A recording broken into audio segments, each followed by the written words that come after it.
It's now time for Ermanni and Edwards with Maz, live on the Woodward Sports Network. Every day, 2 to 4 p.m. Starring Ryan Ermanni, Michigan great and former NFL baller Braylon Edwards, and of course, Tom Mazaway. Let's talk some sports.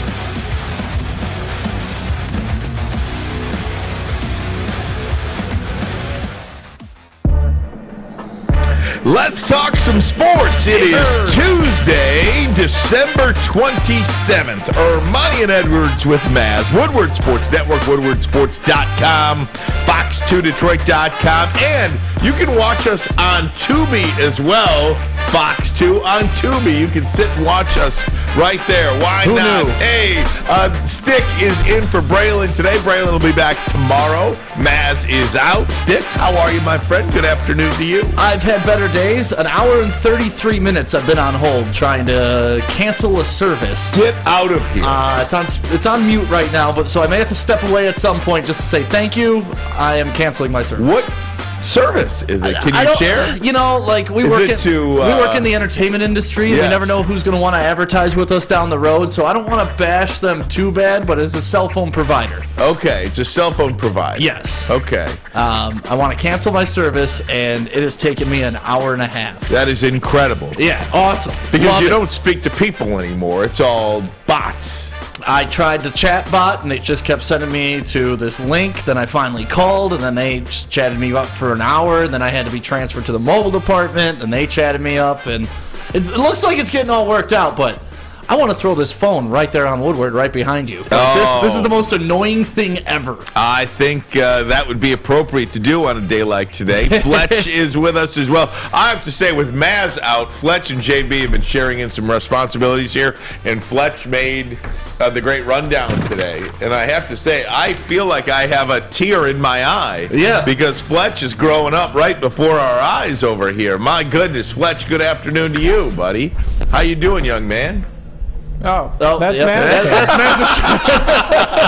And I'm Maz That was today. funny. I'm doing good. I've looked at Maz's rundowns enough to where I think that I can function making it, and obviously I'm gonna thank JB. I kind of just put it together, but JB sent me all the content, and he's been sending stuff. Ryan's been sending stuff, and I think we put together a pretty good show today. I'm glad you didn't take the easy way out, because there's a lot of stuff on this. No he could doubt. have easily been like, I'm not loading videos today. I'm not loading graphics Well, today. because I'll tell you, if he did, and I called for something that I sent in, we'd have to go out in the back and I'd take him behind the woodshed and just Darren McCarthy style.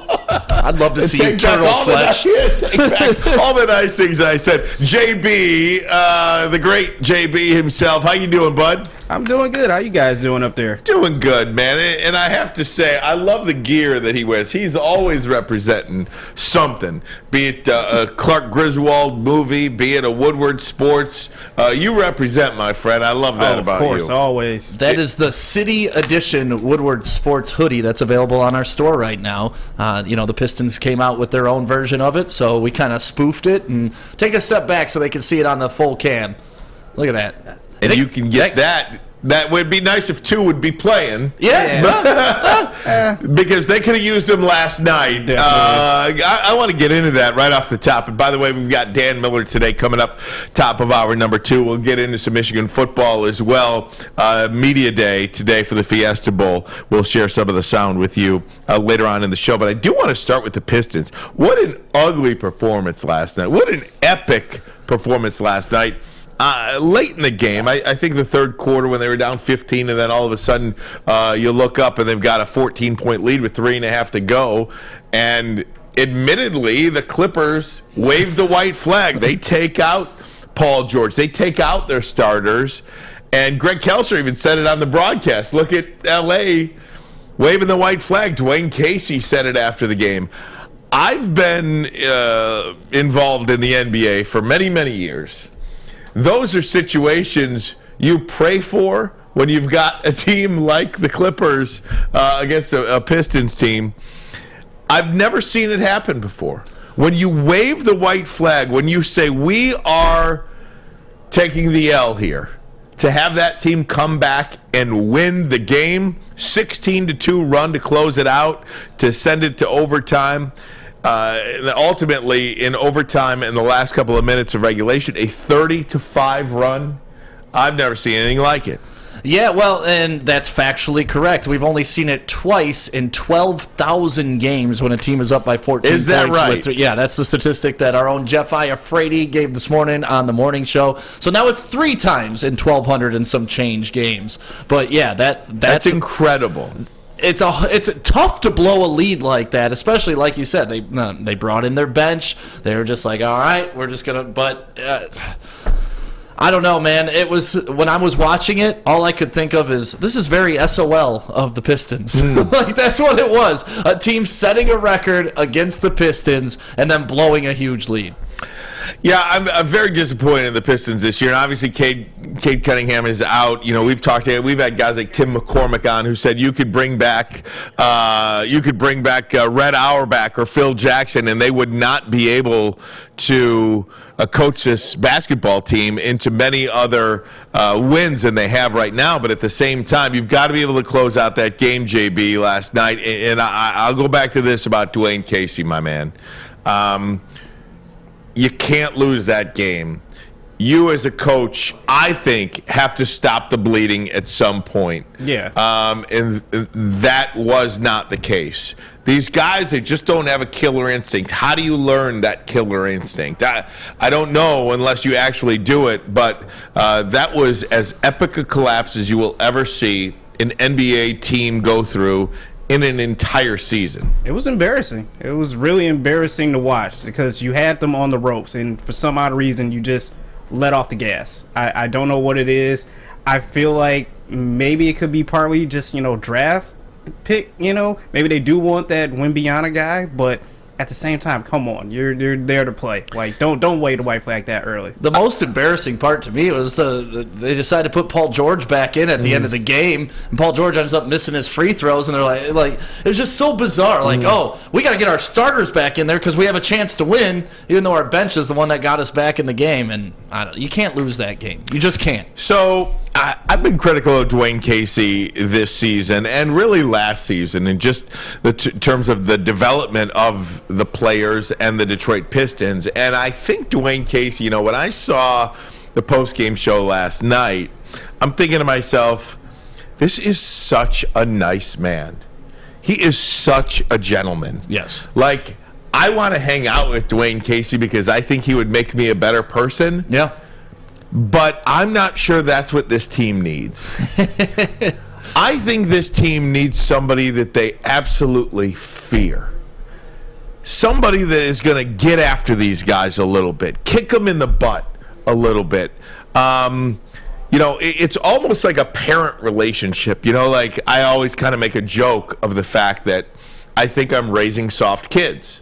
You know what I mean? Like, well, what do you want, honey? Sure. Oh, you don't want to eat that for dinner? Let me ask you what you want to eat for dinner. I almost feel like they need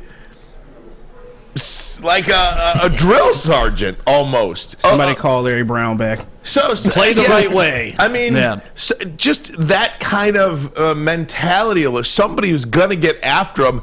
And I don't want to use the word coddle, but that's the word I'm going to use because I've been on the air all morning long, and I can't think of anything a little bit more politically correct to say than coddle. I feel like these players are being coddled a little bit and being so soft-spoken, talked to so politely and so nicely. I think they need to get yelled at a little bit. I think they need to get after these guys a little bit. Yeah, and there's a fine balance, right? If you're the coach that comes in every halftime flipping the table, like eventually they're going to be like, okay, here comes Coach. He's flipping the table again. Like, you lose that message. But also, to your point, Dwayne Casey is a gentleman. He's a smart guy. He's a very measured guy. And even if you don't like Dwayne Casey as a head coach, he's not going anywhere in the Pistons organization. That's fine. He's moving on up. He's doing what the Brad Stevenson did with the Celtics. And that's fine. And I'm with you. Like, the Pistons need to bring in that young fireball coach that can relate to this young core of players.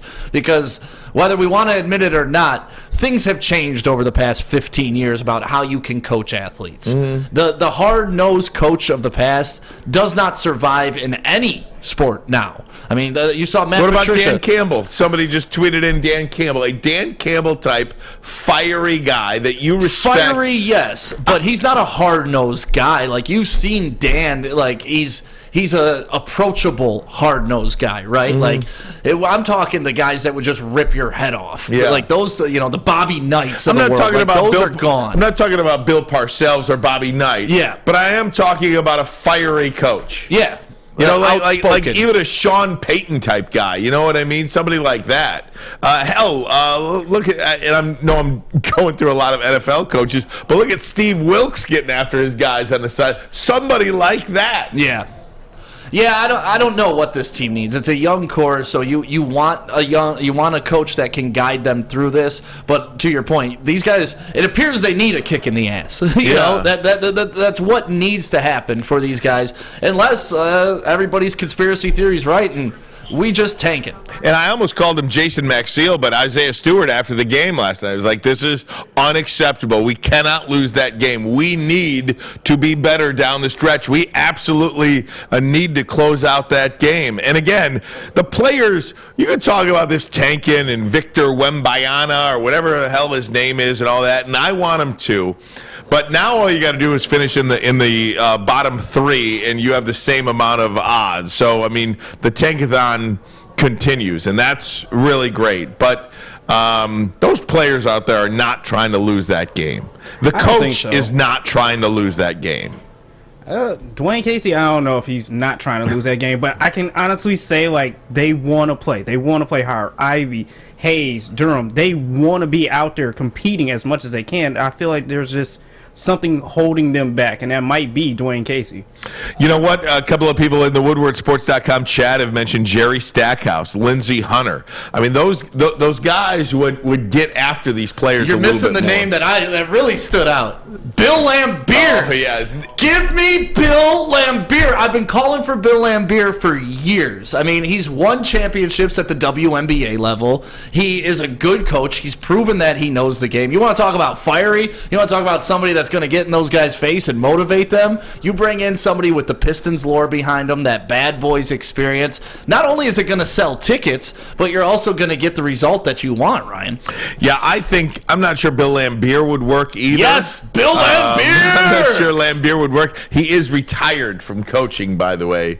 Did give up the Las Vegas franchise. I think that's because no NBA team was giving him a real look. Yeah. You know, like, he kept knocking on the door. What more does the guy have to do at the WNBA level? Yeah. I mean, honestly. No doubt. But, you know, you take that with a grain of salt. You take it what it is. But the dude wins. He wins. Give me a Dan Campbell type guy for the Pistons, and I think this team is markedly better next year. Bill Laimbeer is Dan Campbell. Dan Campbell is Bill Laimbeer. Fair enough.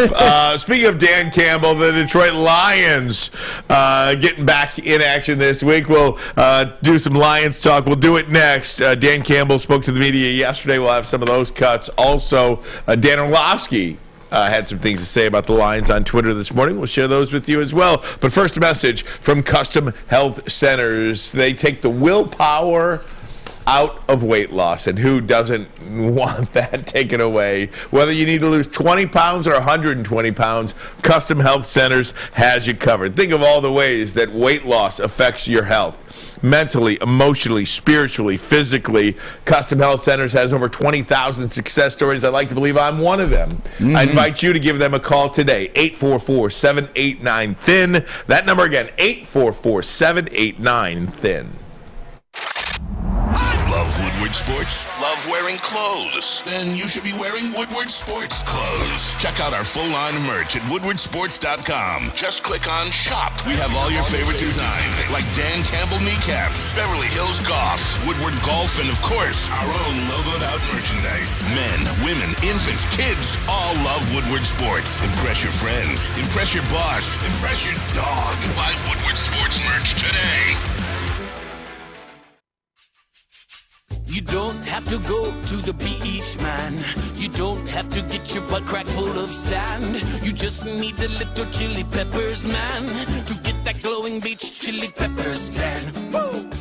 With 26 locations in the Metro Detroit area and more coming, Chili Peppers Tanning is where you'll find the cleanest salons in the D. Join the Pepper Club for the best deals on unlimited tanning. Head to chilipepperstanning.com. You just need a little chili peppers, man. Get a shot up. This is for the win. All of Detroit's sports teams live on Woodward. All of Detroit's sports coverage lives on Woodward Sports. Driving the best in Detroit sports coverage. Mike Phillips and his entire crew will take care of you if you're looking for any real estate just as an investment, or you need a new home, or you're looking to sell. They are the ones you need to call right now. 313-403-0011. That's 313-403-0011. Call Mike Phillips. You got real estate needs? Game on. There you go. There was a lack of aggressiveness. There was a lack of finish. There was a lack of detail, a lack of discipline. There was a number of different things that showed up, that were very uncharacteristic of how we played. That was Dan Campbell yesterday talking about the loss to Carolina, and you absolutely have to turn the page now. We will talk to Dan Miller, Fox 2 sports director and, of course, voice of the Lions. We'll talk to him coming up top of hour number 2. I do want to say this about Dan Campbell. It was an uncharacteristic game for him and the entire coaching staff, Stick.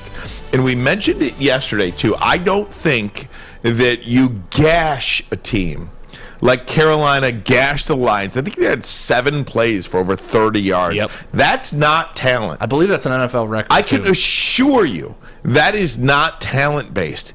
That is a coaching schematic error, something that Carolina saw, a hole in the Lions' defense that they continued to exploit and that Detroit could not solve. Yeah, and you think about halftime adjustments, right? You saw it happening in the first quarter. You saw what happened on the first run of the game. Why didn't the Lions ever adjust? Why didn't they change their game plan? Why didn't they put 9, 8 in the box to try to make sure that running game didn't take off like it did? And let Sam Darnold beat you. Let him. Okay, he beats you. Hats off. Congratulations. You did your job. And that's concerning to me that it's blatantly on there, and we kind of talked about it yesterday too, because once it's on tape in the NFL, guess who's watching that tape this week? The Chicago Bears. Guess who's also watching it? The Green Bay Packers. Right. And now they kind of have a blueprint for how to attack your defense because your defense was so full of holes. So you better hope that either the Lions can look at that same tape and are smart enough to figure it out, or you better hope that Green Bay and Chicago are looking at it and just thinking, oh, well, that we can't attack them that way. I don't know how that happens, honestly, and I think that's why so many people are mystified by that game, is it was out of character. For the past 7 games, what we saw out of this Lions team, only allowing 70 rushing yards a game. 70 a game, and they let that up in the first quarter. So that's why I keep going back to, I'm going to wait to judge this game very harshly until I see what happens in Chicago. Without If they question. clean it up, okay, that was an anomaly. That was a one-off. We can accept it. They weren't ready that game. If it carries over, all right, this is a coaching thing. This is a scheme thing, and these guys aren't ready to play. We got bigger problems. So Dan Orlovsky pointed that out today in a tweet this morning as he was going through some film. Here's his tweet. The Lions' defensive game plan this past week was awful. Their run fits defensively were worse. They tackled worse than that. All of it is fixable. What was shocking to see them so unprepared, very unlike them under Dan Campbell. And again, I think that's what I keep going back to as well. They just seem so unprepared for that football game. And like you said, Stick, I am giving them a mulligan on that. Yep. I went back this morning, and I mentioned I didn't have time to do it yesterday, but I went back this morning and I looked at every Lions regular season record since they began playing football for the Detroit Lions in 1934. Yep. Since they moved from they became the Portsmouth, they were the Portsmouth Spartans and became the Detroit Lions in 1934. And to be honest with you, It was not that hard to find this out because there were very few times that the Lions actually won 9 games in a season, let alone 10 or anything like that, okay? You just eliminated like 70% of the seasons off the bat. And you guys can do it too.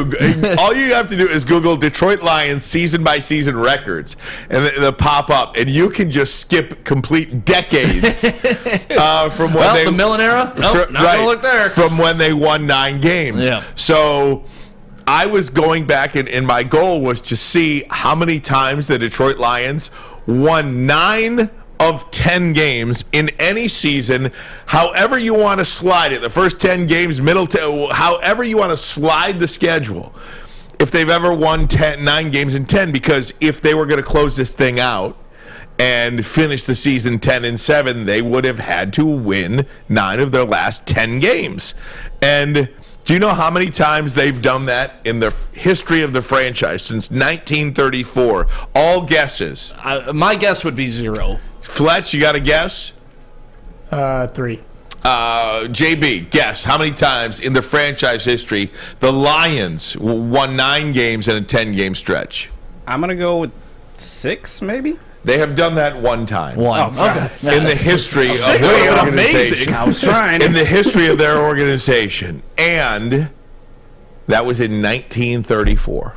Their first year in the NFL as the Detroit Lions. I wish Maz was here to tell us all about it. They were 10-0 and then lost 3 in a row to close out the season in the playoffs.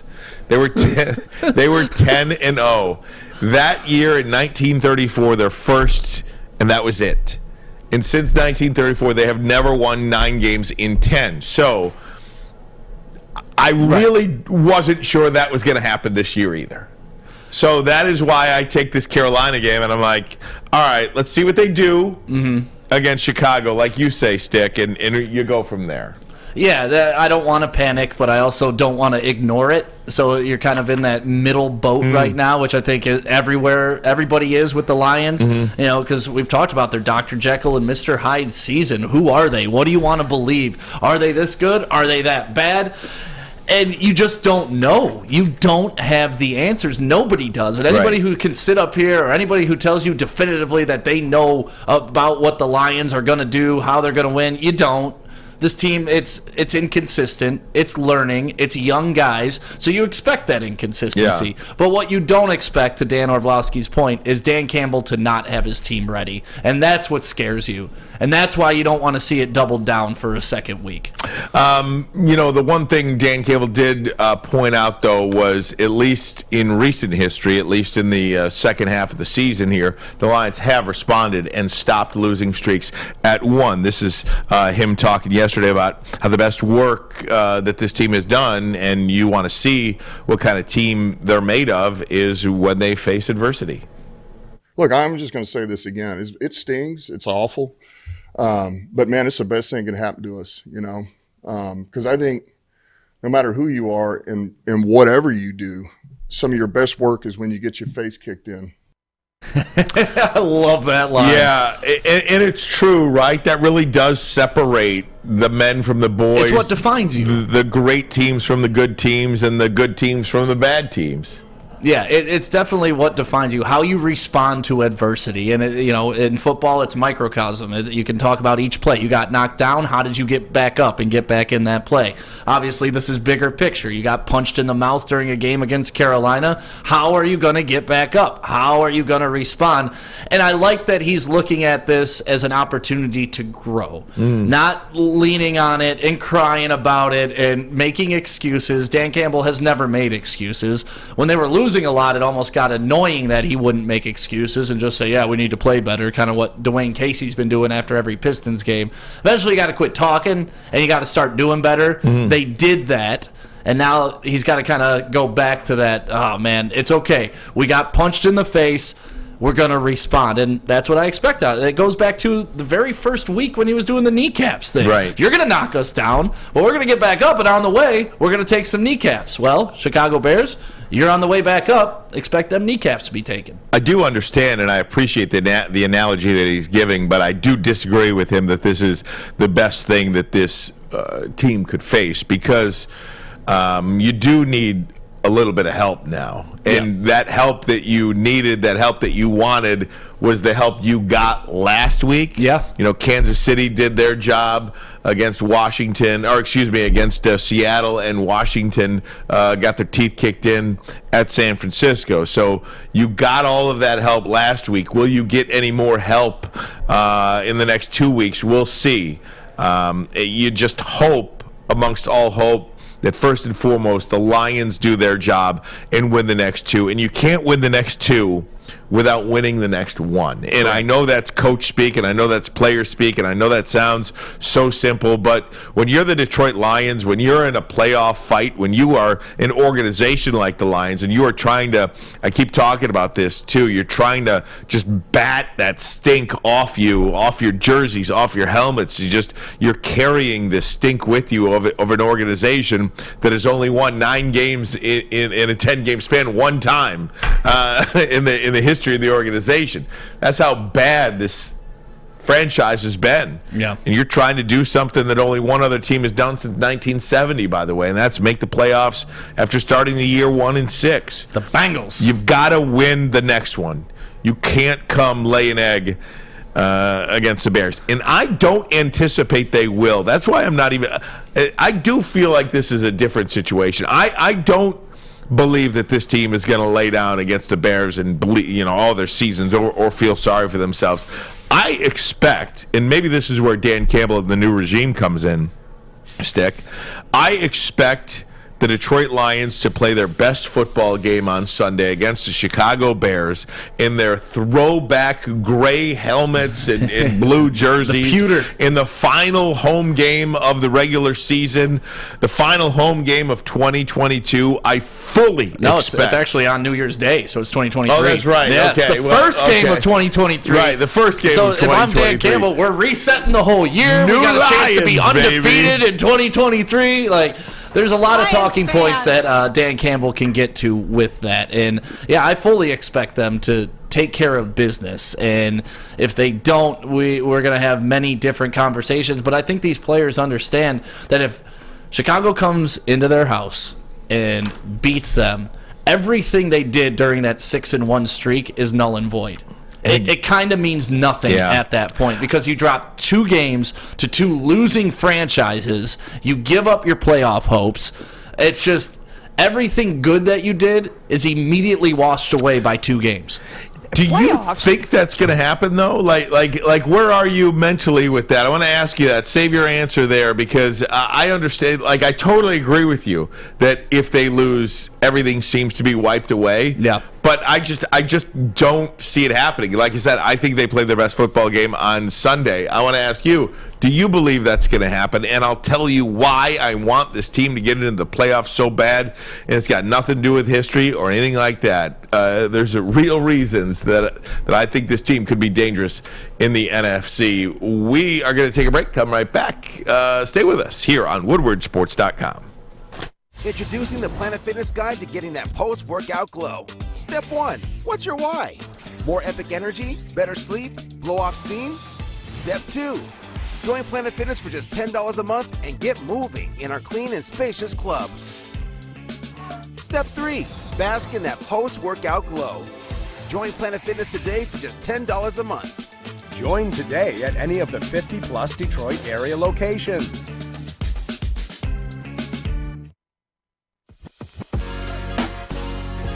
What's a winter wonderland if you can't shop, eat, and play?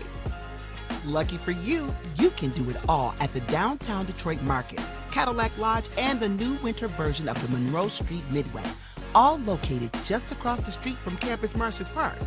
Find the fun at deckedoutdetroit.com.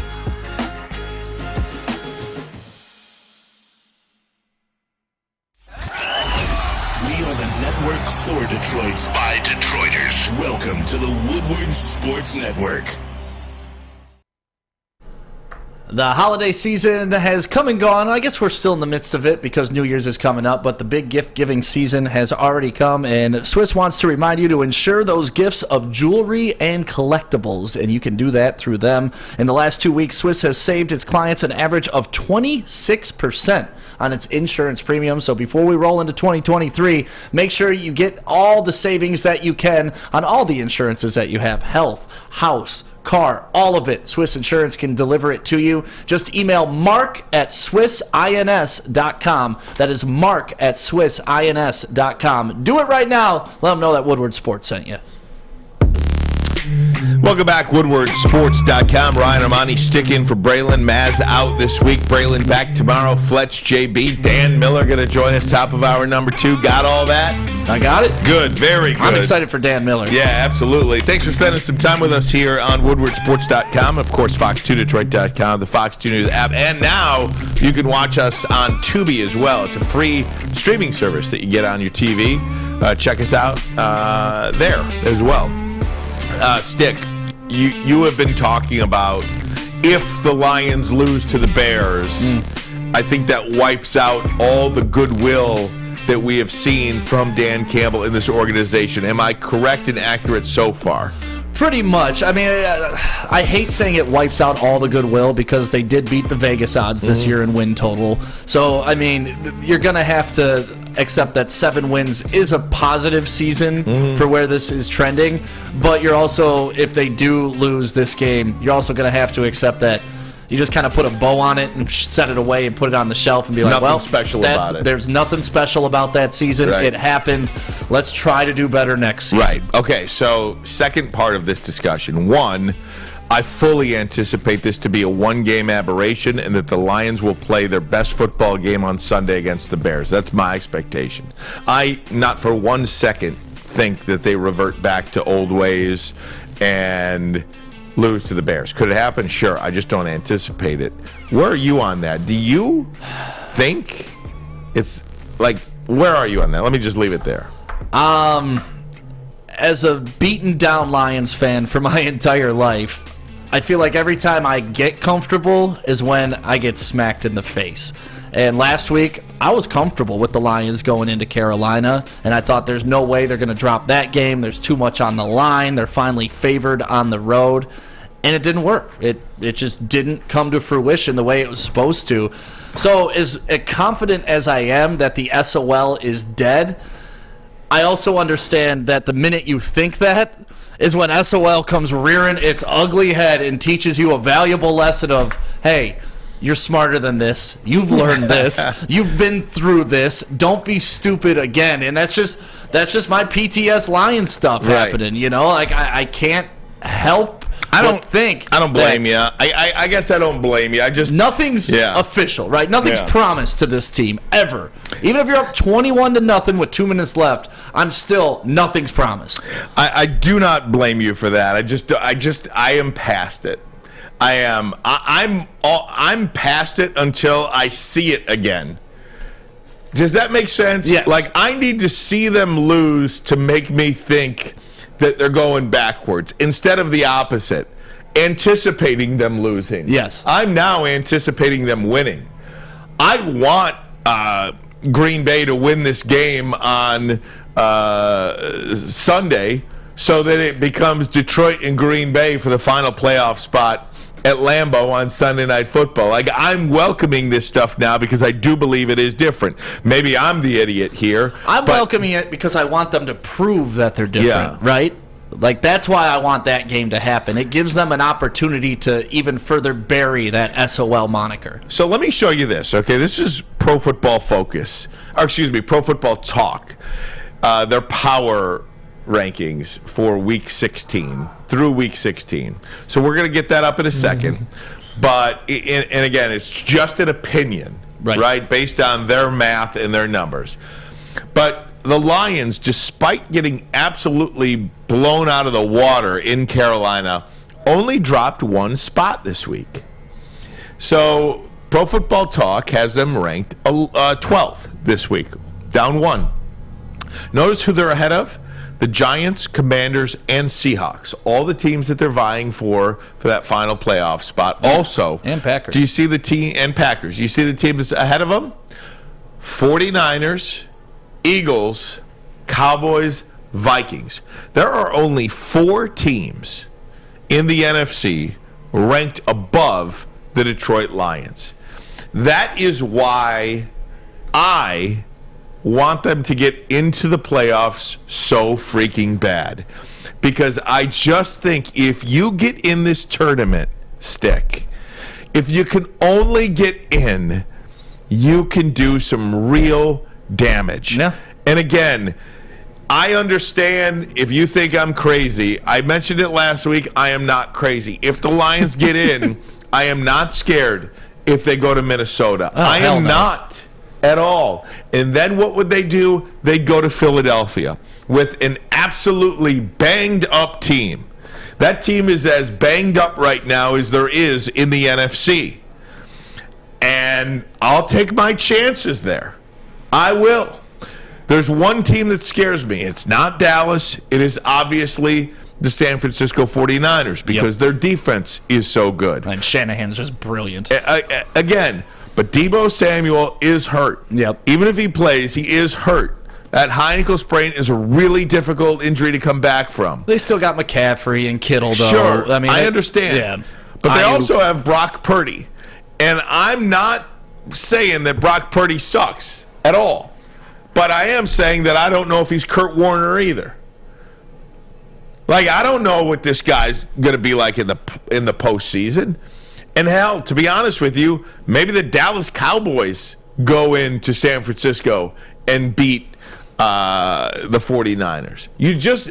I'm just trying to tell you, you have no idea how it's going to play out once you get in. No, there's a reason why the phrase "any given Sunday" is a real thing. I mean, and it's more real this year than ever, I believe. 100%. It's more real this year than ever. Yeah, and especially in the NFC, like you're talking about. You know, it's crazy to me that the Lions are top 5 in the NFC, but they should be. They've earned that position, and they deserve to be in the playoffs. But just because you deserve something doesn't mean it's going to happen. And I'm with you.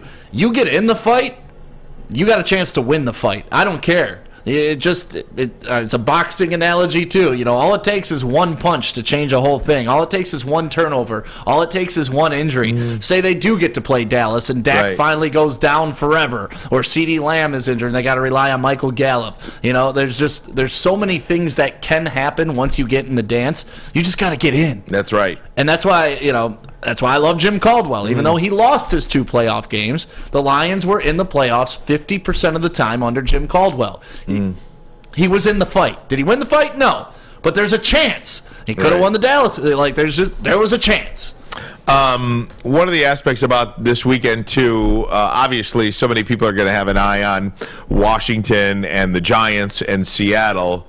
And we can pop that up for you as well. This is the wild card contenders. The Colts are so bad. I just don't see the Giants losing that football game. Yeah, Jeff Saturday. Dude, they're so bad. So they're bad.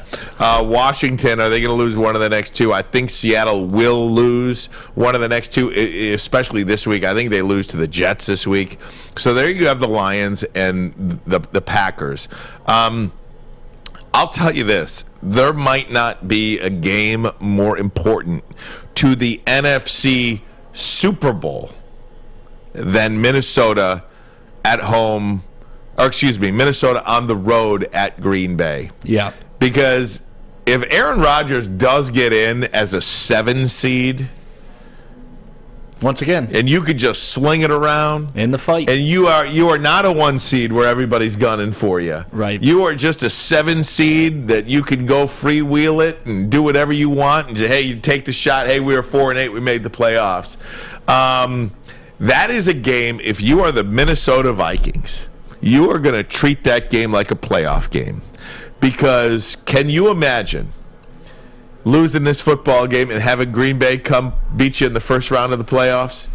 Because if the Vikings lose this game, they'll end up being tied with San Francisco. I'm not sure where that tiebreaker would lie between the Vikings and San Francisco. But if Green Bay ultimately gets into the playoffs, Do you want to see them come to your place as a 7 seed? If you're the Minnesota Vikings, if you're Kirk Cousins, do you want that? No. Listen, I'm the biggest anti-Aaron Rodgers guy that there is. I think he is a bad teammate, but he is a good quarterback too.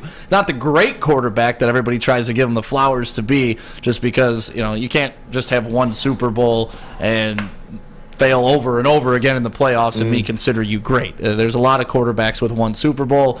Don't tell me Aaron Rodgers is top 5 when he's only got one. But beyond that, you don't want that dude walking into your place, especially hoping that their wide receivers finally catch up. Christian Watson's starting to show out a little bit. Romeo Doubs now is back from injury. You see the ghost of Randall Cobb still getting balls. Like, he's doing what Randall Cobb does. I don't want to play them if they're coming into your house. But it's the same thing with the Lions, right? Like last week, before the Carolina game, what was the big thing that all of us, who wants to play the Lions right now? Nobody wants to play the Lions.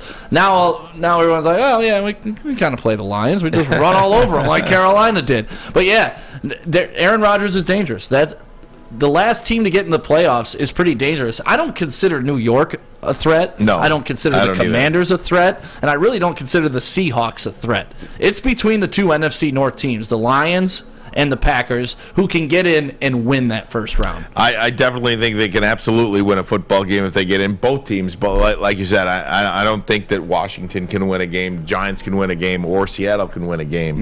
But the Lions and Packers can, and that's what is on the line there. Hey, did you see J.J. Watt announced his retirement from the NFL on Twitter earlier today? Really cool moment, it looked like, over the weekend with his young son. I don't know how to say. Is it? I don't know how you say it. Koa. Koa's first ever NFL game, my last ever NFL home game. My heart is filled with nothing but love and gratitude. It's been an absolute honor and a pleasure. J.J. Watt retiring from the NFL after this season. I feel like he is one of the best, most underappreciated defenders, football players over the last generation, because even though he put up all the numbers, even though he has all the awards, the sacks, the Defensive Player of the Year awards, everything you could ever imagine. Again, look, he's in the conversation with Lawrence Taylor and Aaron Donald as the only players in NFL history to be named the Defensive Player of the Year 3 times. I feel like maybe because he never won the big one, he's the only guy on that list right there that did not win a Super Bowl. And he was plagued with injuries for so many seasons. And where he played. Well, it's not a very glamorous spot, right? Sure. It's Houston. You're not getting all the national love. But overall, probably the nicest guy in the NFL, and he does a lot of charity work. He does a lot in the community. Over $40 million he raised when the Houston, for hurricane efforts. I was going to say, when the hurricane came through, he was leading the charge, and he was challenging other players in the NFL. He's what you want to build a franchise around, right? And he's obviously what we hope Aiden Hutchinson turns into as a defensive end. And that's a tall order, obviously, because you're comparing him to Aaron Donald and Lawrence Taylor. But that's ideally what you want to see out of Aiden Hutchinson for the Detroit Lions. And what a great career. Wish I could have seen more of it. The thing I'll remember about J.J. Watt more than anything is during Hard Knocks, when they were doing it on the Houston Texans, he would stay behind and catch jug machine balls from 4 feet away. Like, those things fire him out about 70 miles an hour. And he was just like, shoop, shoop. Shoot, like the quick hands on that guy. He could have been an all-pro tight end had he wanted to be. Without question. So, J.J. Watt there. And again, as we mentioned, over $40 million raised. His initial goal when that hurricane hit Houston was to raise $200,000. Yeah. Raised over $40 million for hurricane efforts in the Houston community. Guys, we're going to take a break. When we come back, Sunday Ticket is J.J. Watt money. I'm telling you, J.J. Sunday Ticket is leaving DirecTV. What it will cost you if you would like to watch Sunday Ticket on YouTube TV moving forward. Plus, I think this is a really great option. I'll let you know what that is coming up next. But first, a message from SMA. Yeah, SMA is the sports marketing agency, and they do a podcast called This is the S Word, trying to eliminate the stigma around drug abuse and mental issues. If you have any of those things going on in your life, please reach out to them, listen to the podcast, and you can be a part of that. And there's nothing wrong with coming forward if you have a problem. Go to thesportsma.com. That's thesportsma.com. Love Woodward Sports? Love wearing clothes? Then you should be wearing Woodward Sports clothes. Check out our full line of merch at woodwardsports.com. Just click on Shop. We have all your favorite designs, like Dan Campbell kneecaps, Beverly Hills Golf, Woodward Golf, and of course, our own logoed out merchandise. Men, women, infants, kids all love Woodward Sports. Impress your friends. Impress your boss. Impress your dog. Buy Woodward Sports merch today.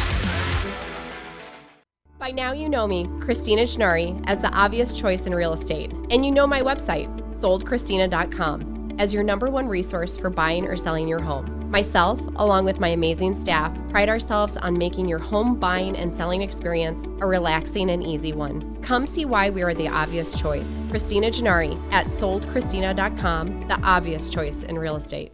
When it comes to making your haircut truly an experience, there's no better place than Lady Jane's Haircuts for Men. Come to any one of our 26 Metro Detroit locations for an award-winning haircut experience and qualify for a chance to win a down payment for your dream home up to $200,000. Our precision haircut and talented stylists will have you looking good, feeling good, and give you a chance to change your life forever. Lady Jane's Haircuts for Men, open 7 days a week.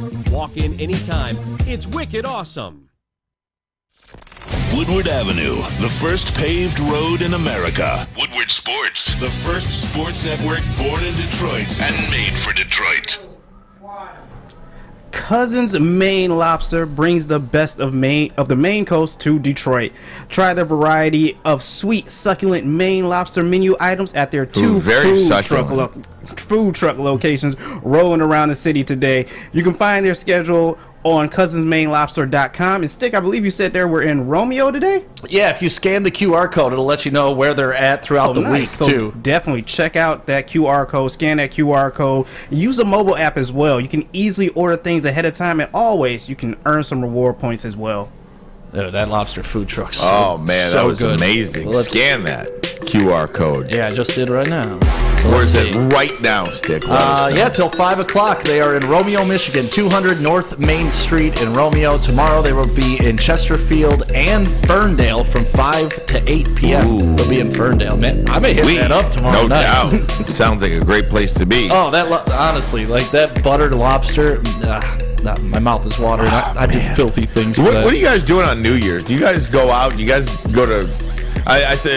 hearing lobster kind of, made me lobster, champagne, all kinds of goodies. What do you guys do on New Year's Eve? I'm hosting a party at the St. Regis Hotel. Get out of here. Yeah. What do you mean you're hosting a party? I'll be doing hey, we're 10 minutes away from 2023. Get out of here. Yeah. I host, I try to only host big events now in Detroit because when I used to be on the radio, I'd host like 5 club nights a week. So yeah, St. Patrick's Day. 5 club nights a week? Oh, yeah. Yeah, in Canada, Pontiac, Detroit, all over the place. Get out of here. Yeah. So what's the deal with the St. Regis on Saturday then? If you want to go on my social media, and you can buy tickets there, but it's huge. We're going to have confetti, cryo, balloon drop, all that good stuff. My man DJ Godfather going to be in the mix, DJ Chrome, bottle service, booths sold out, hotel rooms that you can get. I got a lot of friends coming too. Get out of here. We doing it up, baby. Stick. I mean, JB, you going to this? You getting all crazy and doing that? You know what? I might have to check it out. I just might have to. I know my club days are pretty much done. I like a little bit more chilled, laid back at home type of thing. But I will say one of my goals is to make it to New York for that big ball drop one time. Oh, you got to talk to Maz about that. Yeah. There's no bathrooms or anything like that. You can't use the bathroom. You got to just go in your pants. Oh, no. I got to wear some Depends. That's a New York thing, man. You just smell like pee all the time. Or just wear a diaper that night or anything, something like that. It's the New York way. You know what it is. You don't want to lose your spot. I know. Fletch, you going to Stick's party at the St. Regis? Yeah, come on. I mean, I'll be down there, but I don't think I will be. I'm going to the Wings game that night. Oh, so I'm going to there go you watch go. them play the Senators and then probably go home and just relax, spend time with my family and my fiance. Oh, there you go. I talked to somebody else today who was going to the Wings game, and I can't remember who that was today. A lot of people should stop by. It's by the Fisher Theater, the St. Regis. Come on, man. Come on, Fletch. Maybe I gotta convince the parents because they're driving us down. What about you, Ryan? What you doing? You know what? I'll probably be trashed. I mean, I am. By the time do you drink? Oh man, Michigan plays at 4:00. I'll probably be a wreck, especially if they win. Yeah, it'll be a disaster. I'm not leaving the comforts of my house. I mean, look out, hide everybody. I mean, if Michigan wins and if Michigan loses, I mean, you won't even want to know me. I'll be mad, tweeting, angry, drunk, tweeting, deleting them the next day, and all kinds of good stuff. I can't wait for the celebration video. I just can't wait. I know it's going to happen. One of my favorite Ryan Ermanni moments of Woodward Sports is when you're like, I don't even know why I was tweeting that, and you went in and deleted those tweets. Right. So you're like, I shouldn't have done that. Yeah. We all had those moments, right? Like, you're human. It happens, man. So we'll get into some Michigan football in the next hour coming up. But I did want to ask you guys about Sunday ticket. It's going to be expensive. Sunday ticket on YouTube TV expected to be, and the price has not been set yet, but according to Peter King, it's going to be in the neighborhood of $300 per season.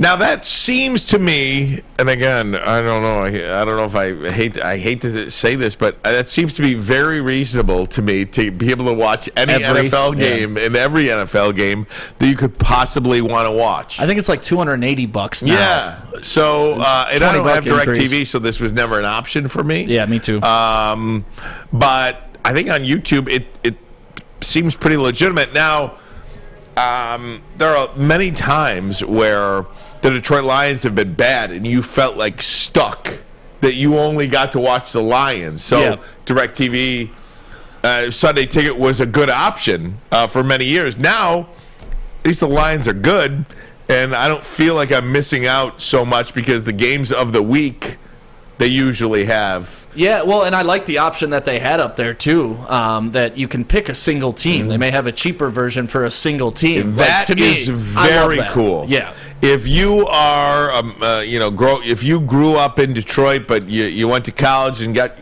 a job in Chicago or New York or something like that, you want to watch your Lions every week, and you can do this single team option, that would be very cool. But how cheap is that going to be? Because there's 32 teams in the NFL. There's $300. Let's just mark that up to $320 a month. That's $10 a team. If I could pay $10 to watch every Lions game, even though I already can here, like $10 per team, that's pretty good. You're paying almost like $2 a game or 50 cents a game at that point. That's what that breaks down to. Yeah. I don't know. I think that's pretty good. Pretty cool thing. Yeah, I'd pay 50 cents to watch every team. I would pay $100 this week.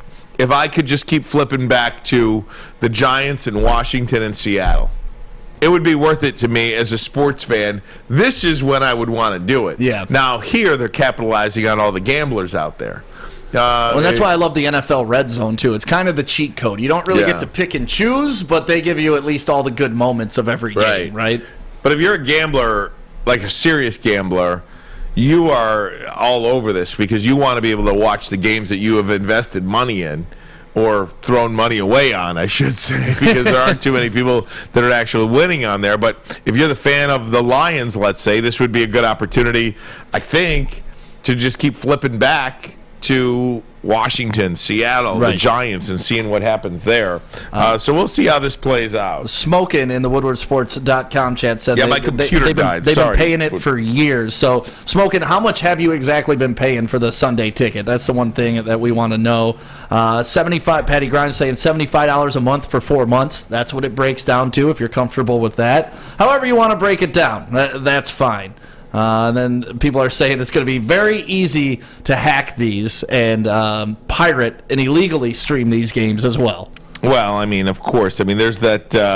Did you see? Speaking of hacking, so there's this LastPass. Do you know about LastPass? I do not. So LastPass is a computer app that basically locks all your passwords, so that it's promised to never be hacked. Like, nobody can ever hack this LastPass.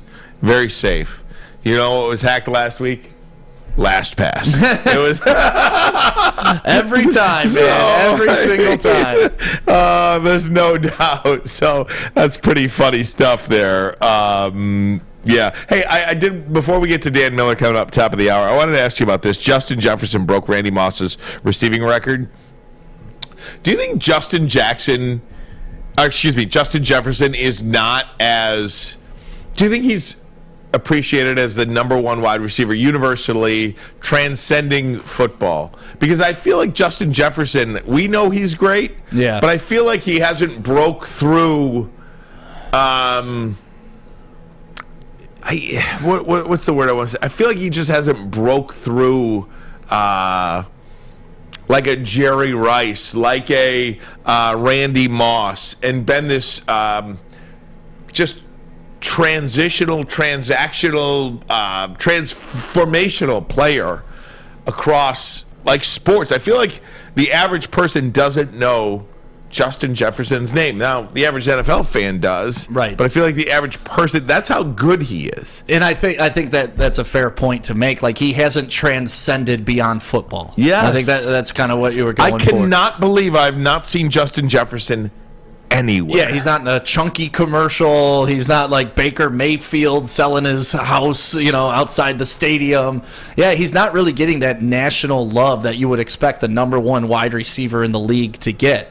Have you seen him on any commercials anywhere? No. And that may just be who Justin Jefferson is, right? He's a low-key guy, and it's kind of the same thing with Jamar Chase, because to me, those are the top two in the league, right? Mm-hmm. If we're talking right now. Cooper Kupp, maybe. He got his flowers last year because of the Super Justin Bowl. Jefferson, even more. I think he separated himself over Jamar Chase, you by think the so? way. I do right now, anyway. But the way of the NFL in like the 90s was the wide receiver diva was the guy you knew. You knew T.O., you knew Randy Moss, even though they were considered like degenerates essentially, but they still, Randy Moss had his deal, T.O. had his commercial deals. These guys aren't getting those national deals. They're more going to quarterbacks and stuff like that. You're seeing Matthew Stafford on I see Mahomes pizza commercial. I see Mahomes everywhere. Everybody knows Patrick Mahomes. So it's become more of a quarterback thing now, not the wide receiver thing. And I don't know why it changed that way. I don't know why companies aren't embracing the wide receivers like they are. But I've seen Aaron Donald in places too. Chunky soup commercials, yeah. But I wish I had a better answer for you, but I don't know why he isn't getting the beyond football love. I just feel like he is that good of a player, and I mean he's a handsome guy. I mean he's a fun guy out there doing the grit. What is the grit? The gritty. The gritty. Yeah. Do you know how to do the gritty? Not well. Oh man, I could do the Mike Gesicki gritty. I would love to. I would love to be able to do the gritty like Justin Jefferson. But anyway, yeah. Some people are mentioning Ocho Cinco. Odell was beyond football. Odell Beckham. Thank you. Sorry, my brain is fried. Odell Beckham is absolutely transcends football. Yep. But for some reason, and again, it's only his second year, or not his second year. That's it says what is fourth year? Justin Jefferson, third year or fourth year. But either way, younger player, but still, it doesn't take time. You got to capitalize when you're hot. Yeah, here I'm looking at the top 5 players who earn the most in endorsements in the NFL. Number 5, Aaron Rodgers. Number 4, Russell Wilson. Dak Prescott at number 3. Pat Mahomes at number 2. And Tom Brady at number 1. All quarterbacks. There you go. It's a quarterback-driven league when you want to talk about facial recognition and brand recognition. Yeah. So anyway, guys, we'll take a break, and when we come back, we'll talk to Dan Miller, voice of the Lions, of course, Fox 2 sports director. We'll do that next, but first a message from the Foaling Warehouse. Love the Foaling Warehouse. It's a quarterback-driven league, and I think those guys would do pretty well at this game. Actually, when I was talking to Chris Hutt, the inventor of Foaling at the Foaling Warehouse, he was telling me Matthew Stafford came through and played when he was here, and he was okay. You know who was great? The old Lions quarterback, Scott Mitchell. I guess that guy was incredible at Foaling. And you want to test your skills? Go down to the Foaling Warehouse in Hamtramck. You can just rent a lane. They got unlimited play. Plus, they got that $2 mystery beer machine. So for $10, 5 beers, I'm sold. Foaling Warehouse, Hamtramck. Go have some fun. It's a great day to get some Centron in your life. Okay. There it is. Centron, here we go. Gotta grab the cranberry. Oh wait, it's 2 for $4. Gotta double up with the classic as well. Centron World, baby. Centron, available at select Krogers, and if you wanna know how, go to @CentronWorld.com. You get dope like me. You know what? Why wait?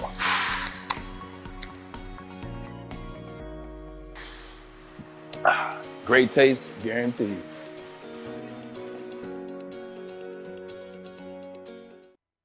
As chilly weather approaches, Big Boy's got the perfect comfort meals for you. Try our hearty classic meatloaf or our creamy Cajun chicken Alfredo. These will be sure to leave you craving for more. How about breakfast? Our stuffed potato pancakes are back with our lumberjack, blockbuster, and Santa Fe Garden. These potato pancakes will definitely fill you up. Whether it's for breakfast, lunch, or dinner, come stock up on the perfect comfort meal today. We'll see you soon at Big Boy. The only sports network in Detroit that starts with a W. You know, because we win. Woodward Sports, Detroit's winning sports network. Planet Fitness is the official studio sponsor of us here at Woodward Sports. Show your right. Also, it's home to the Judgment-Free Zone, where you can work out in a non-intimidating, judgment-free atmosphere. No for just judgments here. No $10 intimidation. a month. Or you can always do yourself a favor and upgrade to the Black Card for unlimited guest privileges, that hydro massage, and so much more. So much more. Join in club today, or you can always check them out at planetfitness.com. Welcome back, everybody. It is hour number 2 of the program. Ryan Ermanni. Stick is in for Braylon today. Braylon will be back tomorrow. Maz out this week. Fletch and JB with us as well. Talking a little Detroit Lions football now with the voice of the Detroit Lions and, of course, Fox 2 sports director. If you watch it on fox2detroit.com or the Fox 2 app, we certainly appreciate it. Dan Miller, how are you, my friend? What's going on, guys? How you doing? Doing great today, and I'll tell you why. I was going back and doing a little research this morning on the Detroit Lions, okay? And details are you know, I just this loss against Carolina, I just never I wanted them to go 9-1 to close out the year. I just never expected a 9-1 finish. Dan, do you know how many times the Detroit Lions won 9 games in a 10-game stretch in the history of the franchise? I don't. One time. It was in 1934 when they were their first year in the NFL, when they were started out 10-0. What they were trying to do was nearly impossible. I give them a mulligan for this game. Am I crazy to do so? Well, I mean, it doesn't mean you're not angry about it or that you're not disappointed, because I can tell you in talking to Dan Campbell yesterday, he was still pretty hacked off. And I think it was just the way they lost. They just, to get blown off the ball like that defensively, give up 320 yards rushing, 570 yards to the offense that your defense gave up. Look, I was talking with TJ last week, and you know, he made the point, and I've heard him make it on the radio too. It's so hard to go 9-1 in this league, which is your point, and it really is. And I don't want people to think that that's making an excuse for what happened, but the reality of it is you're going to have a clunker in there somewhere. I think what everybody hoped was that the Jets game was kind of their clunker, and they survived it because they didn't play that well. But look, man, it's the problem isn't as much the 9-1 as it is the 1-6. It's the start and the hole that you dug for yourself put you in a position to have to do something like 9-1. So, look, I don't think you necessarily say, it's all right, it's understandable, because you don't want them to play like that. But the fact is, over 10 games in the NFL, man, more often than not, you're going to have one of those nasty games that just doesn't go your way. I mean, how many times have teams won 9 out of 10 this year? Minnesota and Philadelphia, and that's like it, right? Yeah, and I'm not even sure, to be honest with you, if Minnesota's even won 9 of 10. Maybe if you slide the schedule one way or the other. I mean, probably they have, but they've got 3 losses.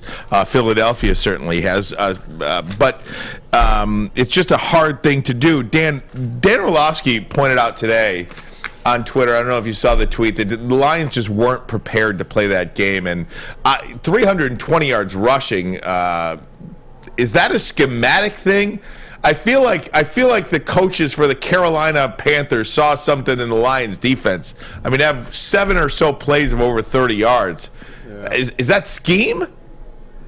Look, it's Dan Campbell says not being ready. Dan Orlovsky knows what he's looking at as well. I don't know, man. We throw these phrases around, not being ready. What's that mean? What are you not ready for? I mean, I think they went out there to play. I think they just got beat. Now, whether or not it is schematic and Carolina saw something, I mean, this team had given up 72 yards on 39 carries in the previous 2 games.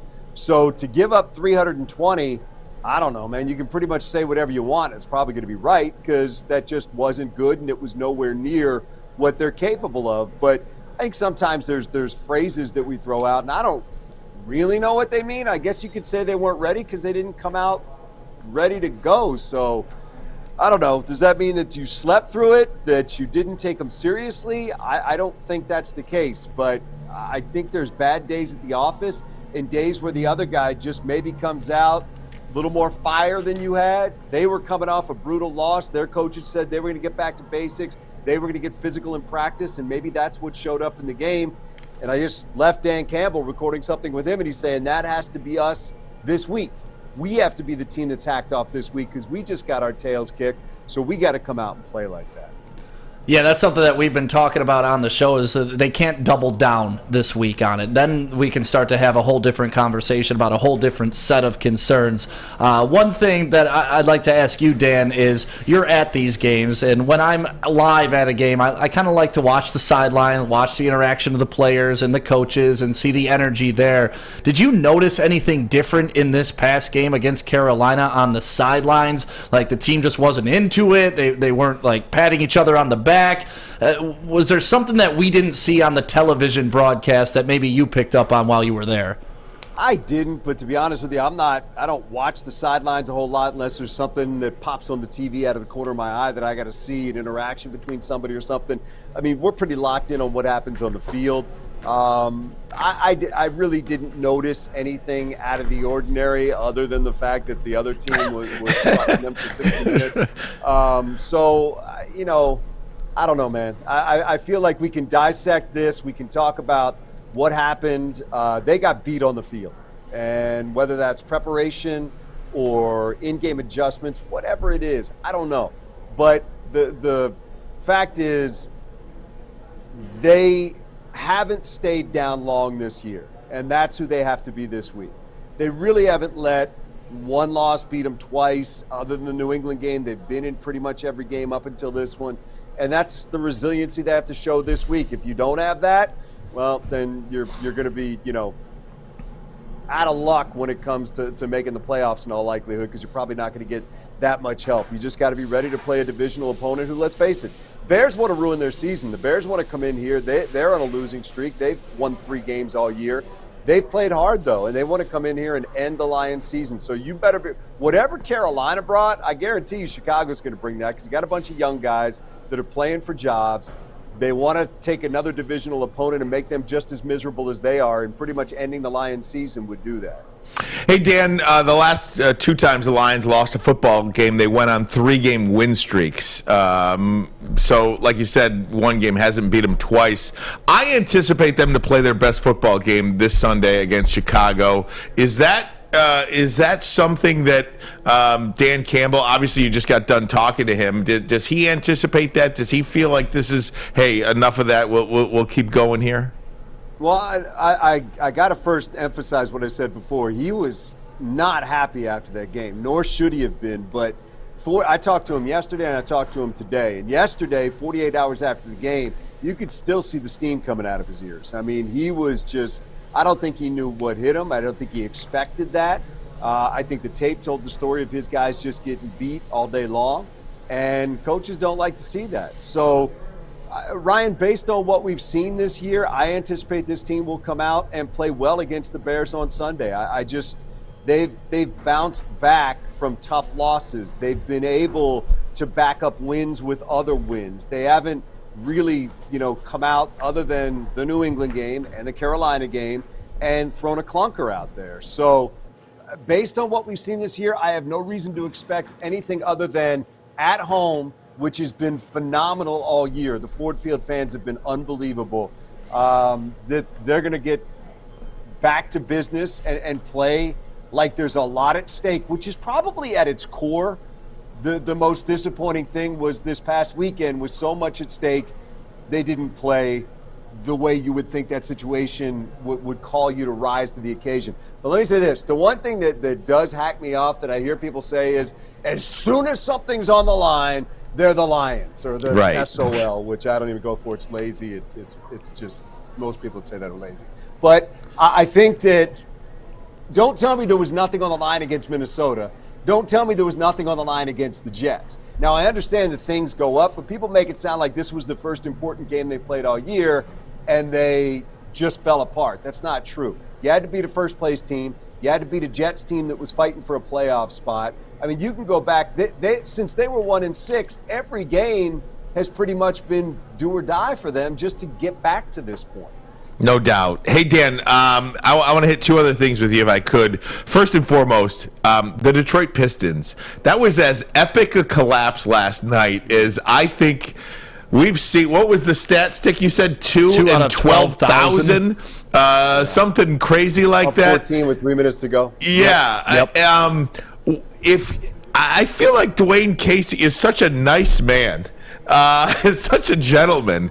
Does this team need a Dan Campbell type kick you in the tail kind of guy? I mean, after that game, I don't know. Maybe I wanted somebody throwing the stat sheet or throwing chairs around or something. It was just, I don't know. What do you make of the Detroit Pistons where they're at right now in their growth? I don't know. I mean, it's obviously hard when your best player isn't playing. The guy that we all jumped up and down about for them to be able to draft doesn't excuse blowing a 14-point lead with 3.5 minutes to go, but it just they're not very good and they're really young. And you watched at certain points in that game last night and they looked young. They looked like at certain points they didn't know what to do when it was critical. And you needed to stop a run, just a basket at any point would have stopped a run by the Clippers. And there really wasn't anybody, except for Bogdanovich, who tried, but there really wasn't anybody to take control and to just say, hey, everybody calm down, give me the ball, give me an ISO, we're going to go ahead and score here, and we're going to put an end to this run. So I don't know, man. It's just hard. Where Casey is concerned, you're right. He's a gentleman. He's a good guy. But I do think there will come a point where you just wonder if they need to hear a different voice. And that may not be a reflection on him as much as it's a reflection of the situation that they're in.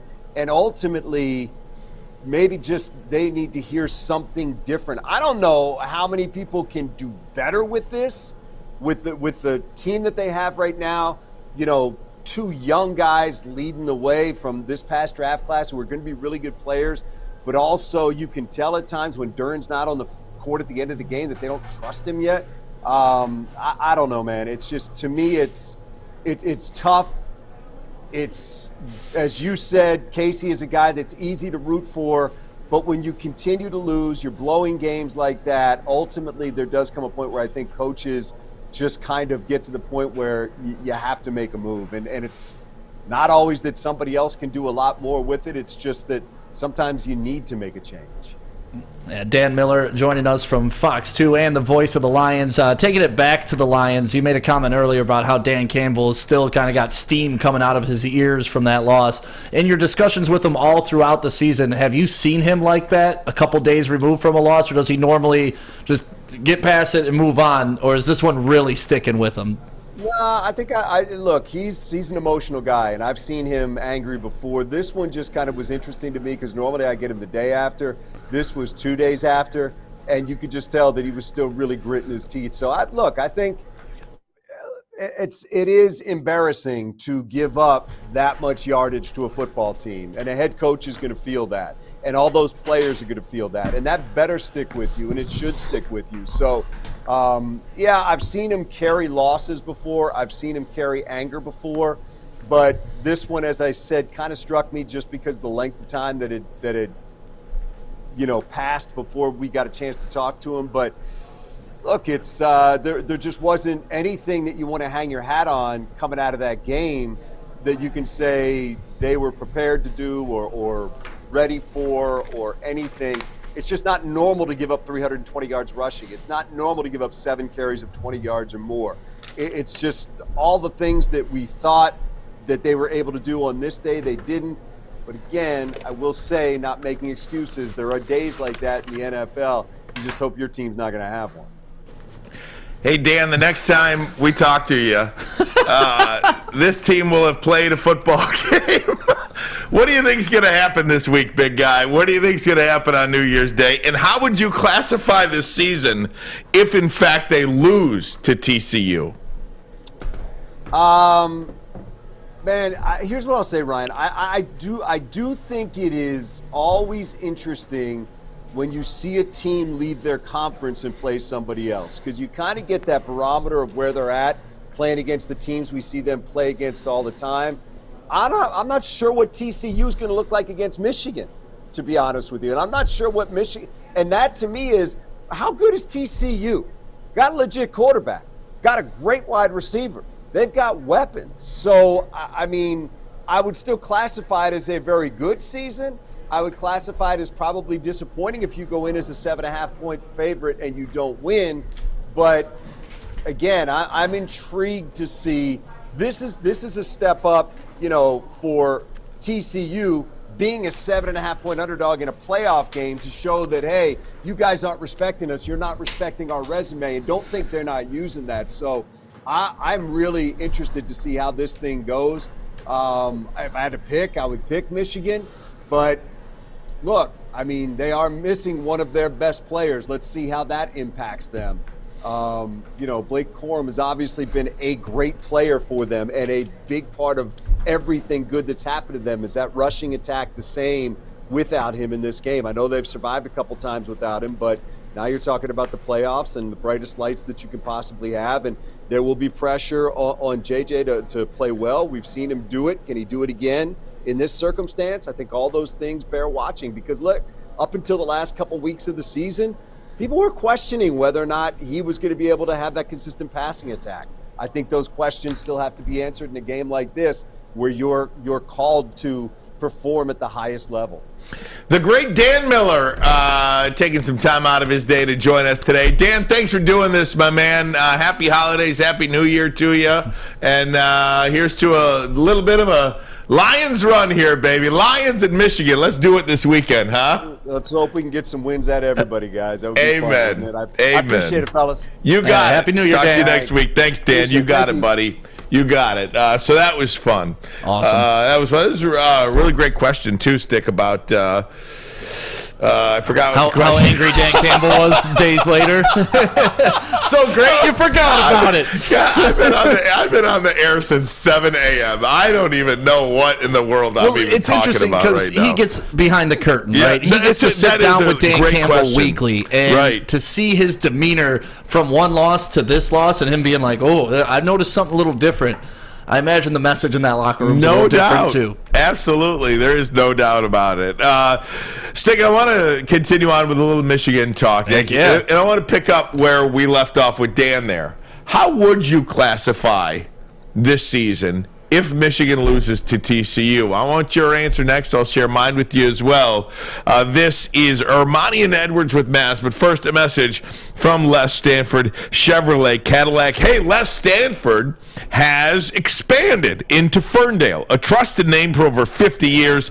Les Stanford Buick GMC is there, and Woodward, just south of 9 Mile. Same great service that customers have come to know. Go check them out again on Woodward, just south of 9 Mile. Les Stanford Buick GMC, and of course, obviously, Les Stanford in Dearborn on Michigan Avenue.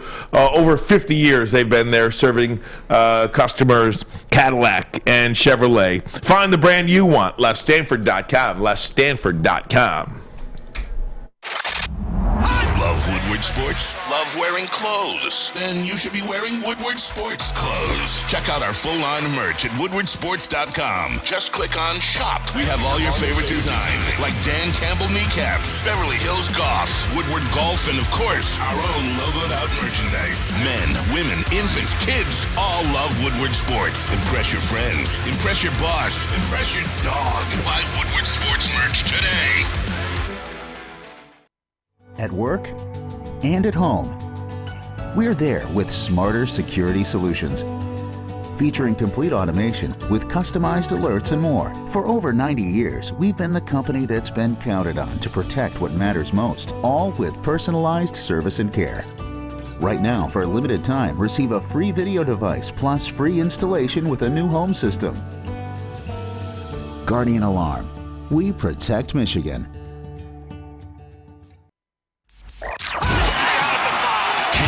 Woodward Sports content? Head over to woodwardsports.com right now for up-to-date sports articles and great entertainment news. We have the best writers, bloggers, and coverage all at your fingertips. Head to woodwardsports.com right now to experience all Woodward Sports has to offer.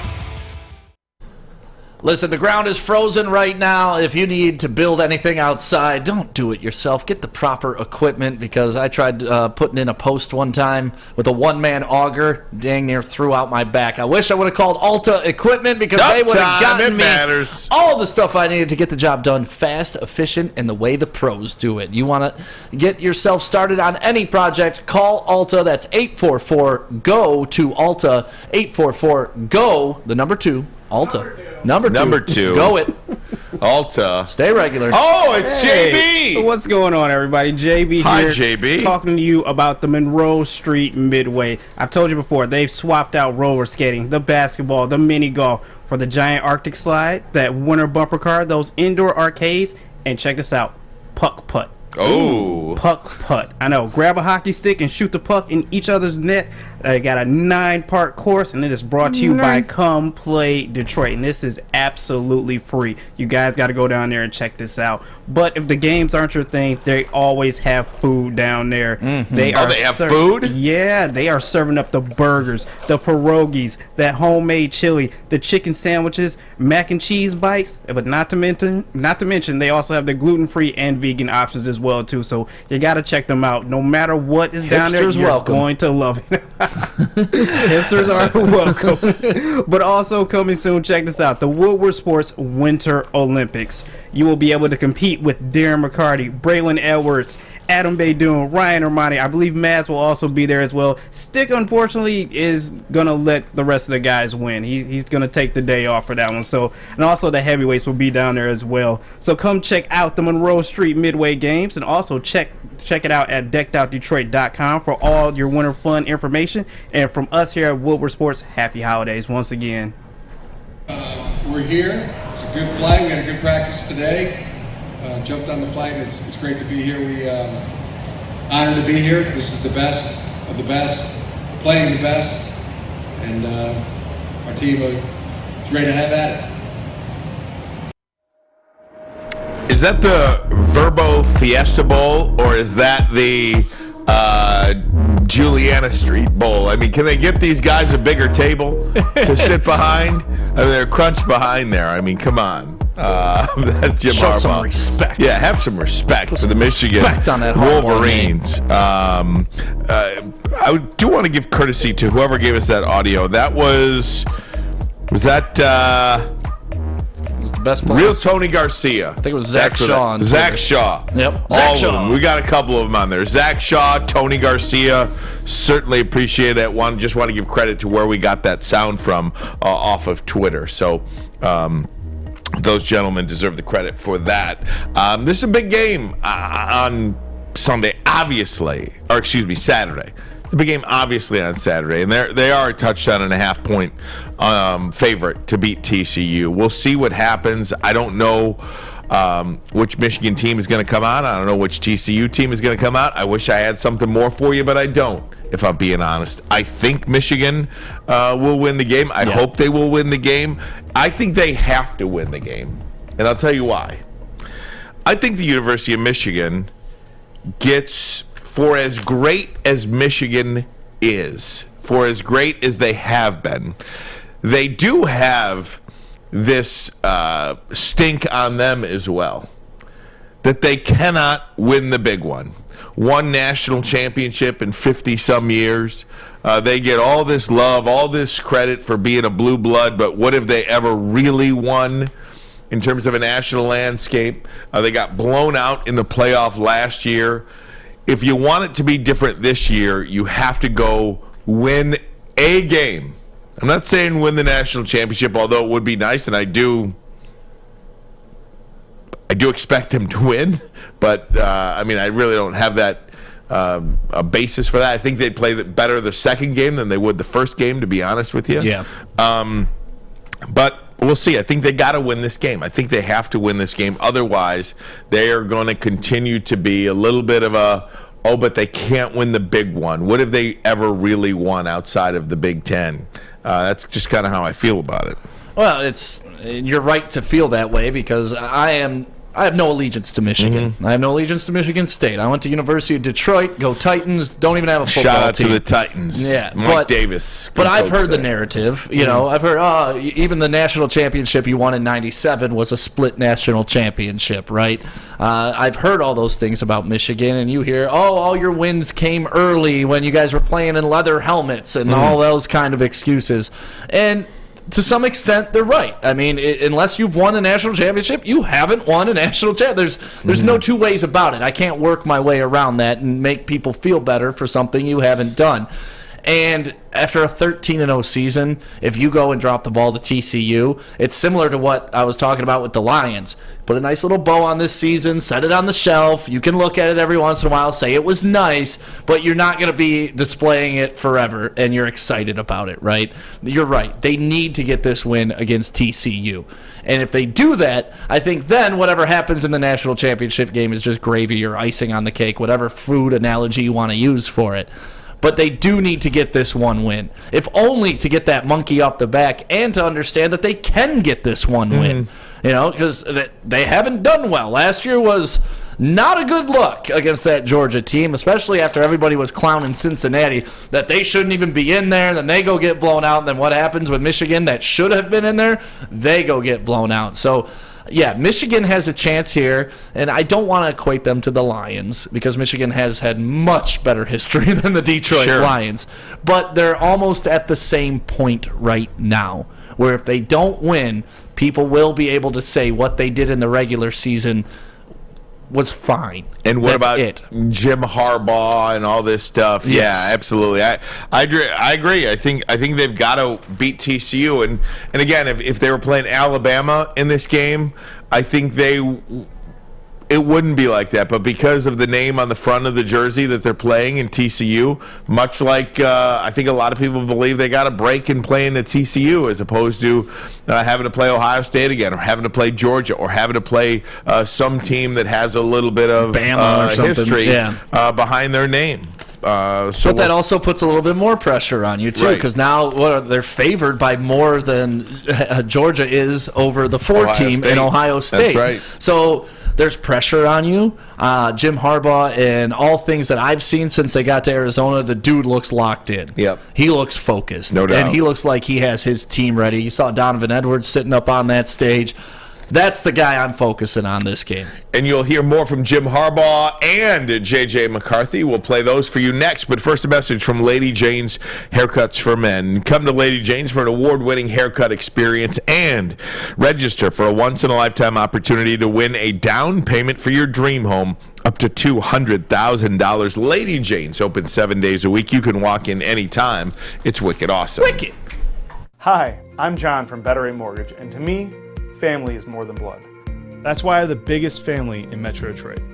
If you're looking to buy a house or refinance and need a loan, come get treated better than family by me and our entire team here at Better Rate Mortgage. We pride ourselves on giving you better advice, better service, and a better loan experience. That's why we are Better Rate. If you're looking for a new mortgage, come get treated like family. Actually, better with Better Rate Mortgage. Visit us at mybetterrate.com or call at 248-480-4467 today. 3 NBA championships. Detroit fans were there. 11 Stanley Cups. Detroit fans were there. 4 World Series wins. Detroit fans were there. And that one Lions playoff win in 1991, yeah, Detroit fans were there. Woodward Sports, where the fans are.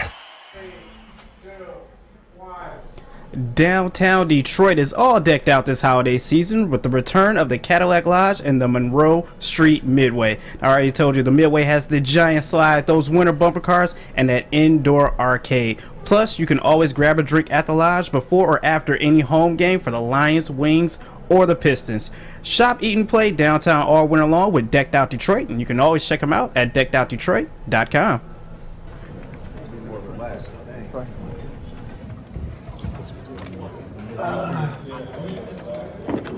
How's everyone doing? How's it feel to be here? Feels great. Blessed. We've been here before. We know that there's a lot of things that could distract us from the task at hand, and that this kind of week to prepare, we're taking it much more as a business trip instead of kind of like a vacation feel like it was in Miami last year. So it's I'd say the biggest difference is just we've been here before and we know what to do. JJ, what's special about this Michigan team? We love each other. This isn't just like a football team where we all come together from different places and just try to win football games together. We absolutely love each other. We want every single one of us to succeed, no matter who it is. And yeah, I feel like that's our biggest difference. Where'd that love come from? Like, how does that develop over time? Shared suffering, for sure, I'd say. Yeah, shared suffering. That's something that is highlighted in like professions like the military and stuff like that, and going through like SEAL training and all the hard work we went through in this offseason just kind of brought us closer together. What do you remember about that feeling walking off the field a year ago against Georgia? Just a deep pit in my stomach of regret, just that obviously I was limited last year, but just that extra thoughts in my head of I could have done more. There's more work to be done, and in the offseason I should have taken advantage of more opportunities. How did that loss shape the offseason and the way that you guys work, and the way that you kind of conditioned your bodies? For sure. I want to say it just jump-started the whole offseason. We hit it really hard right away. There was no kind of, let me take a week off, I'm a little burnt out. There was none of that. It was just kind of forward action, just building up this momentum that we're still riding now, and we're still kind of gaining more momentum on.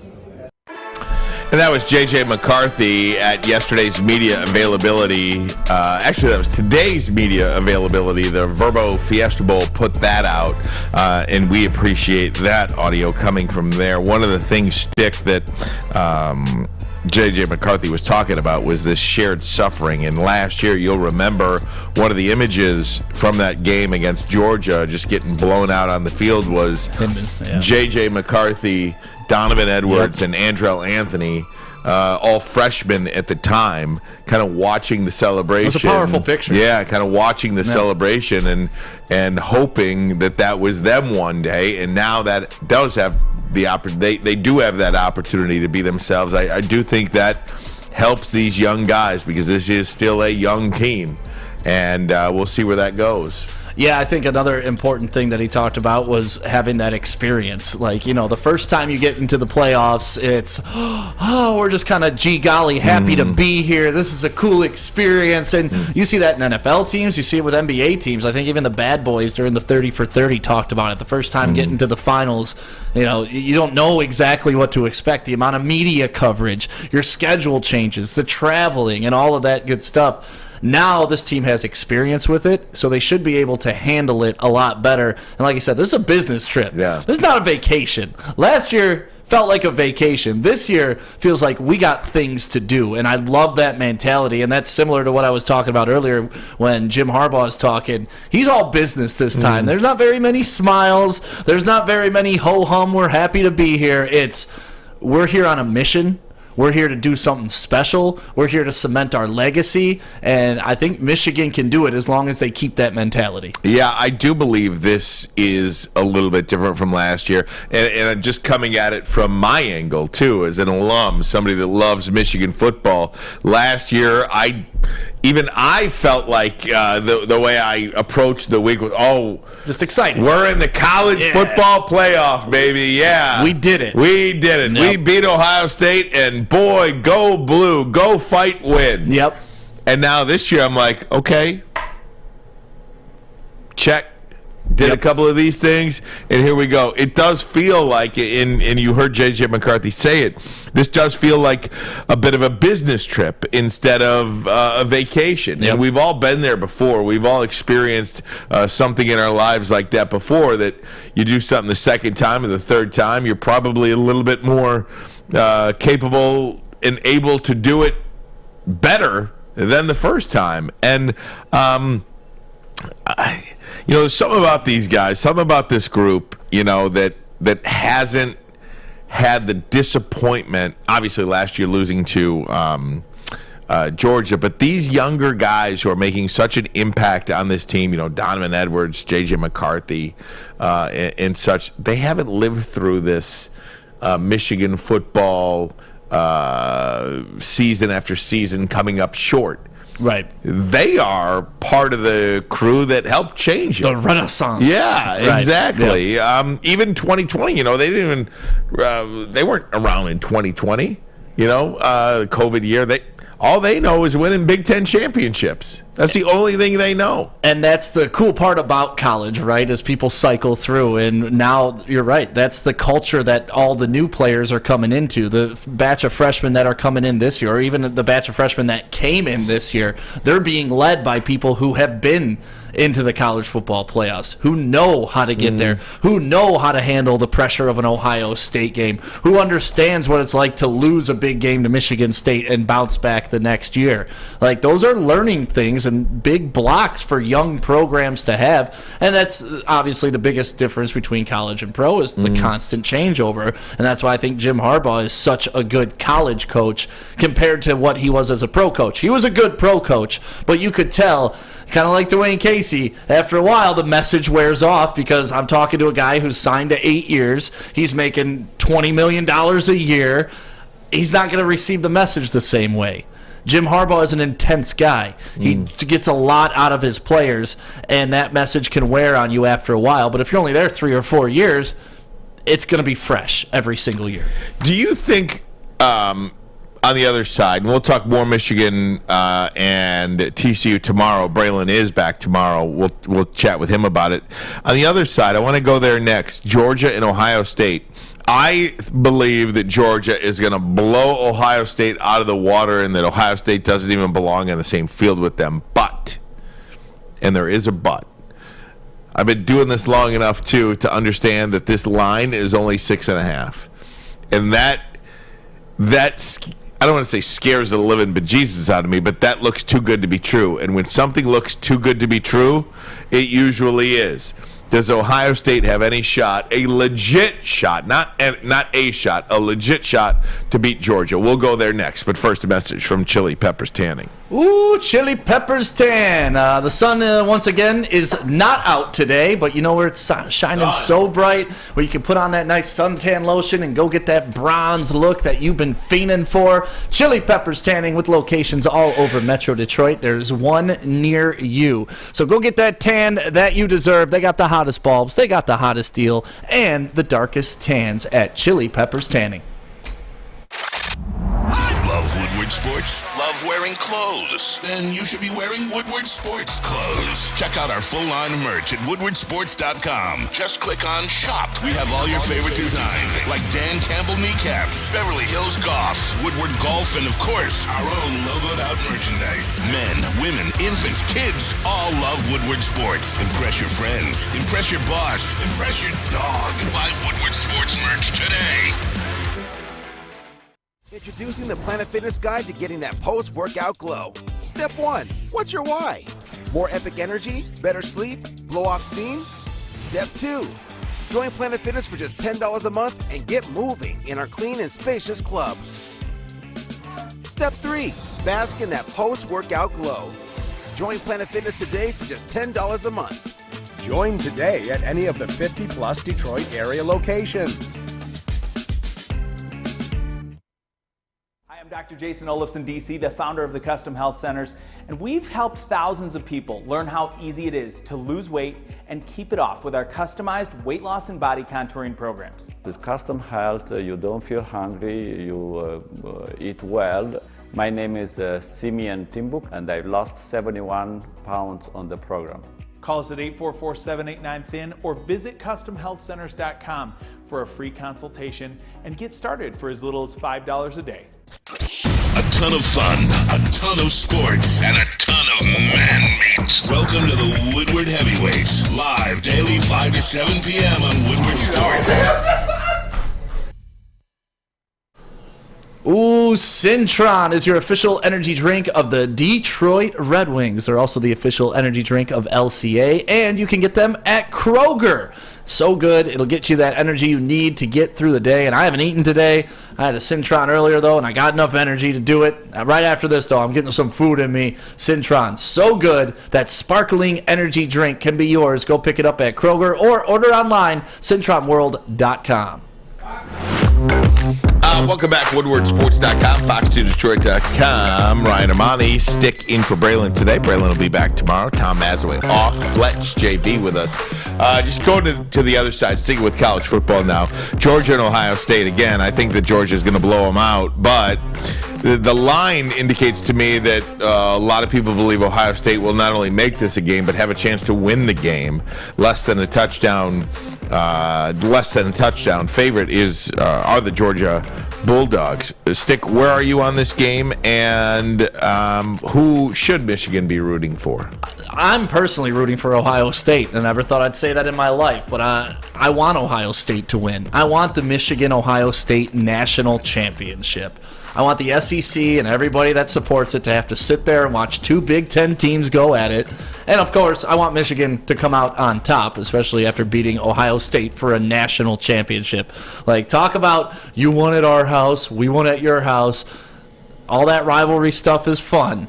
But when everything is on the line in one game and you walk away with the crown, nothing better. No, there would be no better victory for Michigan than to trounce Ohio State in the national championship game. See, I think that would be so fun as well. Yeah. I almost think if that was the case, Ryan Day would get fired at Ohio State, and I would want Ryan Day to stay at Ohio State as long as humanly possible. So I do not want Ryan Day to get fired from Ohio State. I want them to extend him there in Columbus. It's so funny. There was a tweet yesterday, and when Michigan announced that they re-signed Jim Harbaugh, Ohio State liked the tweet. I think it was from Yahoo Sports or something. And then they put a little comment below it. And they haven't beaten Michigan since they were talking that trash on the internet. So internet trash talkers. Stop it. I think if Michigan played Ohio State, it'd be the biggest national championship game in the history. Do you think so? Of the game. Yes, I do. Do you think the rest of the country cares like the Midwest? Absolutely. Okay. I mean, just look at the ratings for the last game of the season. It was the biggest audience for a college football game biggest regular season audience for a college football game in 11 years, since Michigan-Ohio State 11 years ago. That's just where this rivalry is. And but for me, I don't want any question marks about anything. Right. So give me Georgia. Let Michigan play and beat Georgia, and I don't want any question marks. Oh, but you had to go through TCU and beat an Ohio State team that you already beat, and you didn't have to go through the SEC. You didn't have to go through the national championship. Oh, easiest trek to a national championship ever. Leave no question out there. I can see that. Leave no question out there. Hammer TCU, beat Georgia, go win your natty, and call it a season.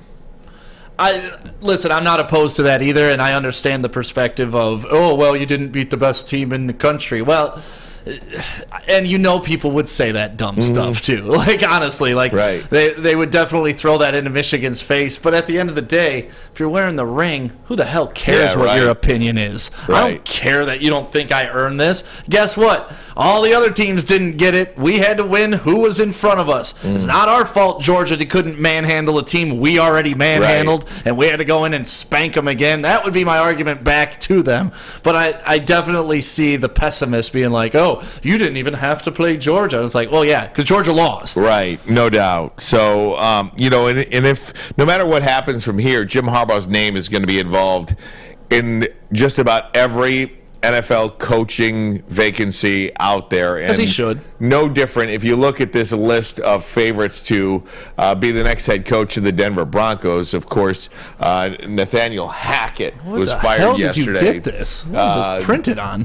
This was taken off of. Would you take a screenshot off a computer? Jennifer Hammond took a picture of it on her phone and then proceeded to post it on Twitter. So she took a picture off a computer. Yes. Yeah. So do you want me to run through it? Because I can read it. Yeah, go ahead, please. Do. We've got Sean Payton is 4-1, Dan Quinn 5-1, Jim Caldwell 6-1. Heyo. Shane Steichen is 7-1. Let's go to the big ones.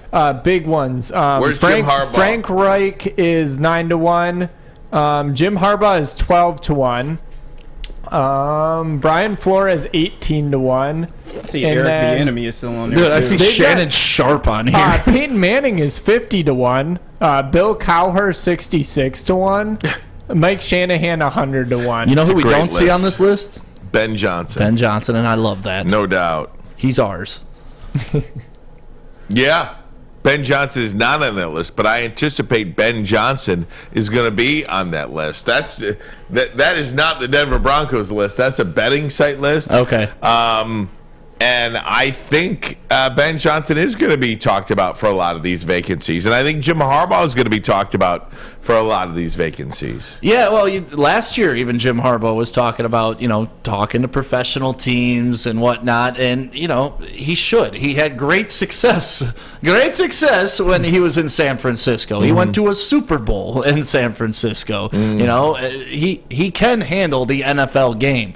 I just think he's more suited for the college game, and I don't think there's any team on the planet, maybe besides the Indianapolis Colts, that he would ever leave Michigan for without winning a national title first. First, I think that if an NFL team has a vacancy at head coach, you'd be an idiot not to at least explore the opportunity to speak with Jim Harbaugh. That's number one. Number two, I don't think Harbaugh is going anywhere. I will take him at his word when he says there's no more stuff in the basement. That's a line from Rocky, right? I still got some stuff in the basement. I think his NFL desires are gone. I think he is having the time of his life with this group at Michigan. I think with NIL and all these different things at Michigan, they do now have their house in order. Yes. Transfer portal, NIL money. They are rolling right now in Ann Arbor. And I think everything that Jim Harbaugh intended to do when he was hired here in 2015, he is now doing. So I don't believe he is going to leave. And is there a Hail Mary offer that an NFL team could do? Perhaps. But there's nothing that he can't get in the NFL other than the Vince Lombardi trophy. Yep. that Michigan wouldn't give him. Well, and you got to understand Jim I'm talking Harbaugh, money. where he's coming from, too. Jim Harbaugh's got enough money. Money's not an issue. He took a pay cut, for Christ's sake, to stay coaching the Michigan Wolverines. He ain't worried about money. What he is worried about is legacy at Michigan, because Bo Schembechler was his guy, right? He's walking in his footsteps. He wants to be just as good, if not better, than his mentor, and he wants to do that man proud. So to me, it's even more. It's about more than football for Jim Harbaugh. It's about family. It's about culture. It's that old Michigan man thing, and it's about honoring his mentor in Bo Schembechler, which no other NFL team has mentored him. So he doesn't have that emotional connection to. Without question. Guys, we're going to take a break. We'll come back, put a bow on this one, get you some NFL news regarding Tua Tagovailoa as well. Another concussion, in concussion protocol, I should say. Should he play the rest of the season? We'll discuss that. But first, a message from Guardian Alarm. Right now is the perfect time to make sure you have peace of mind and home security from Guardian Alarm, the most trusted name in home and business security. 24/7 local monitoring to make sure you have the peace of mind knowing you are backed by the best. Call that number right now above us, 1-800-STAY-OUT. That number again, 1-800-STAY-OUT. Call them today. Tell them Woodward Sports sent you. The sports marketing agency would not be who we are without great community partners like Higuera Health and Carol Zuniga. It's an awesome opportunity to partner with your organization. Higuera Health is a comprehensive behavioral health organization. We serve children through older adults with mental health, substance use, and developmental disabilities across Western Wayne counties, and really excited to now be in downriver communities as well. Give us a call at 734-458-4601. You have an opinion? Make sure it's seen and heard. Corner, jumper, tweet us, hop on the YouTube chat, slide in the DMS at Woodward Sports on all social media. Wintertime in Detroit is always better with comfort foods Yes, from it Big is. Boy. Try their new classic meatloaf or the Cajun chicken Alfredo. Or what about breakfast? They got What the about breakfast, stuffed- JB? Well, they have the stuffed potato pancakes. So good. They That's what are I had. back. Did you have those, Stick? Yeah, last time we were there. So Ooh. good. Stuffed potato pancakes. I know. They got the Lumberjack, the Santa Fe Garden, or the Blockbuster itself. Stop by your local Big Boy today and give them a try. Stuffed potato pancakes. That's the Irish boy in me, man. Potato anything. I'm all in. All in potatoes. You like tomatoes? I hate tomatoes. You hate tomatoes. I hate tomatoes. Irish, not Italian. Sorry, Maz. Oh, you don't like the red sauce on the pizza? Yeah, are you guys big Rocky fans at all? You ever watch Rocky? I just All watched the Creeds, both Creeds. Oh, yeah. So good. Those were good. Creed 3 coming out, too, relatively soon. Now, Sly is not in that one, but anticipating it nonetheless. One of my favorite lines in Rocky is from Rocky 1, when he doesn't, when Rocky doesn't have his locker. He comes and Mickey put his stuff on death row, and he goes and says, "Hey, where's my lock?" And he's like, "I gave it to Dipper. Dipper's a contender. You know what you are?" What am I? A tomato. A tomato. A tomato. Oh, man. It's fantastic. What a great movie. I know. For you kids out there that, man, you just don't know if you haven't seen it. If you haven't seen Rocky, what are you doing Fletch, with your have life? you seen Rocky? Yes, but not in a very long time. My dad raised me watching them, but it's like at the same time. I'm 21. That's what I'm I talking haven't about. seen These anything. kids out here, JB, you know. I hate that excuse. Oh, yeah. I've seen Rocky, you got yeah. a decade on him. You're Yeah, 21, it's a but you grew up in classic. the digital era where it's available for you. Like, if you were 21 and this was VHS times, I'd understand. Like, I can't get my hands on that VHS. But, come on, man. You have every streaming service possible. Well, yeah, but there's things that are like pop culture for me now, my age, that things that I'll be talking about, like you guys talk about Rocky. So it's the same thing. When you guys talk about something that happened in sports in the 90s, I'm sitting here like, I wasn't alive, so it has no effect It's on me. crazy. That You know, just called you I hate that. I hate that, though. Like, people, I wasn't alive for it. You weren't alive when George Washington was around. You where he was a president? I knew I was Well, that's really... a requirement. They have to teach That's me a that. requirement. I knew it was a different day when I pulled out a Major League reference and nobody had any reaction. Like they never saw Major League. For instance, Fletch, have you ever seen Major League? Not that I'm aware of. See? No. And I don't blame him, right? I mean, I do. He's Baseball too, which is weird. But he's 21 years old. Grown-ass man. To see a movie from 1989... It'd be different if it was an iconic. Like if I'm going off the cuff and listing some weird, but we're talking Rocky and Major League. Have you ever seen Caddyshack? And Fletch, I'm not picking on you. I think I have seen Caddyshack. You're representative of a generation here to show us how old and maybe out of touch we are. Maybe this isn't a reflection on you. Maybe it's a reflection on you guys. Well, yeah. Why don't we reverse it, Fletch? Is there anything that is popular for you that you think we weren't able to see? No, because it's weird working here and seeing this, because like if I talk to like my parents and I'm like, you haven't heard of this, you're not on this social media, you haven't done all this, but working at Woodward Sports, everybody that is older that does work here, you guys are all in tune with everything that's happening now because we're doing so much with media. We are reaching this younger audience. I mean, I don't know what our general audience looks like, but I know that they're not horribly older than me, no more than a decade, at least in the majority. So you guys are in touch. I'm more out of touch than you guys are. Well, I think it's probably a mix. Have you seen White Men Can't Jump? No. You know, I've only, I will say this, I don't think I've seen the movie from start to finish. I've always seen like the first half or the second half, but I've never seen it all together. Which one? White Man Can't Jump. Oh, man. I know, that's man, we gotta have like a Woodward Sports movie night. Yeah, so like Hoosiers, Rudy's all these classics you just gotta play for. Rudy's just a great one. You haven't seen Rudy, have you, Fletch? No. What about The Program? No. See, like The Program, I understand because that wasn't even a popular movie at the time. Very niche movie. Oh, but what? James Caan, love that movie, man. Like Latimer, the linebacker, when he paints his face like a skeleton. Steroids. We did that in Little League football because of that so movie. great. When I played for the Walled Lake Braves, we came out for Halloween. We had a game on Halloween, and we all thought we were looking like Latimer. We all looked like children wearing costumes. Like we thought we looked tough, but no, you look like a 12-year-old. Hey, I teased it. I wanted to get here real quick, guys. Tua Tagovailoa back in NFL's concussion protocol. It's the second time this season Tua's been placed in the protocol, and a lot of people are saying, hey, look, dude, you should not play again this season. When you mess with the dome, guys, when you mess with your head, it goes beyond football. Yeah. I hope they make the right decision and they don't let him play if he wants to play. If he's medically cleared to Save play, him from himself. I'd make sure that you get a second and a third opinion because there is no reversing brain damage.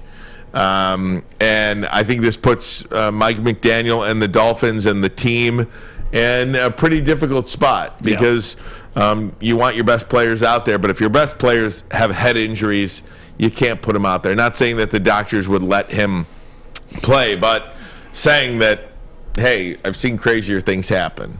I hope he is saved from himself and tough, does not man. play this season. It's really tough, and you hate to see it. And you know, obviously, CTE is a major thing in the NFL, and you hate to see anybody with talent or even without talent, just anybody in general, like a Tua third time this season. And you know, after the first major one, the two that come after it didn't look as hard of a hit, and you're only getting weaker from here.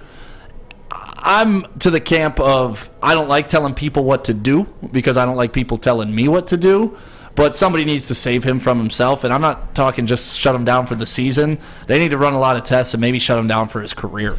Well, let me tell you what to do right now, Stick. Let's get up out of here because the heavyweights are coming in at 5 o'clock. And thanks for sitting in today, Stick. You'll be back on Friday. Yep. Me and Flannel Sam. Braylon is back tomorrow, so we'll look forward to that. Fresh perspective on the Michigan Wolverines and, of course, the Detroit Lions. And Braylon will be in Arizona for the Fiesta Bowl this week. So lots to talk to Braylon about. Fletch, JB, you guys rock. Yeah, and for the record, for the chat, they're questioning how old I am. How old are you? How old do you think I am? I think you are 36. 7 or 8. Oh, wow. All right. Everybody's going to be JB, surprised. do you know how old I am?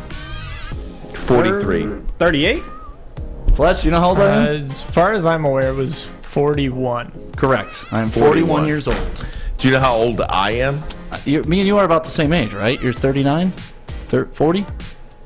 Yeah. Are you 43? Yeah. 43? Are you 2 years older than me? 43. I'll be 44 in January. Yeah. Can you believe that? I feel like an old man. I don't feel it till I talk to these kids. Right. I never thought I'd be the old man at work until you go into the back and everybody's 20 years old. 40 freaking 4. Yeah. We have a good mix here. So good stuff, guys. All right. So we'll see you tomorrow, guys. Go Blue. Go Lions. Go Lions. Make sure you download the Woodward Sports app in the App Store and the Google Play Store today. Take Woodward Sports with you wherever you go and listen live on your phone or mobile device.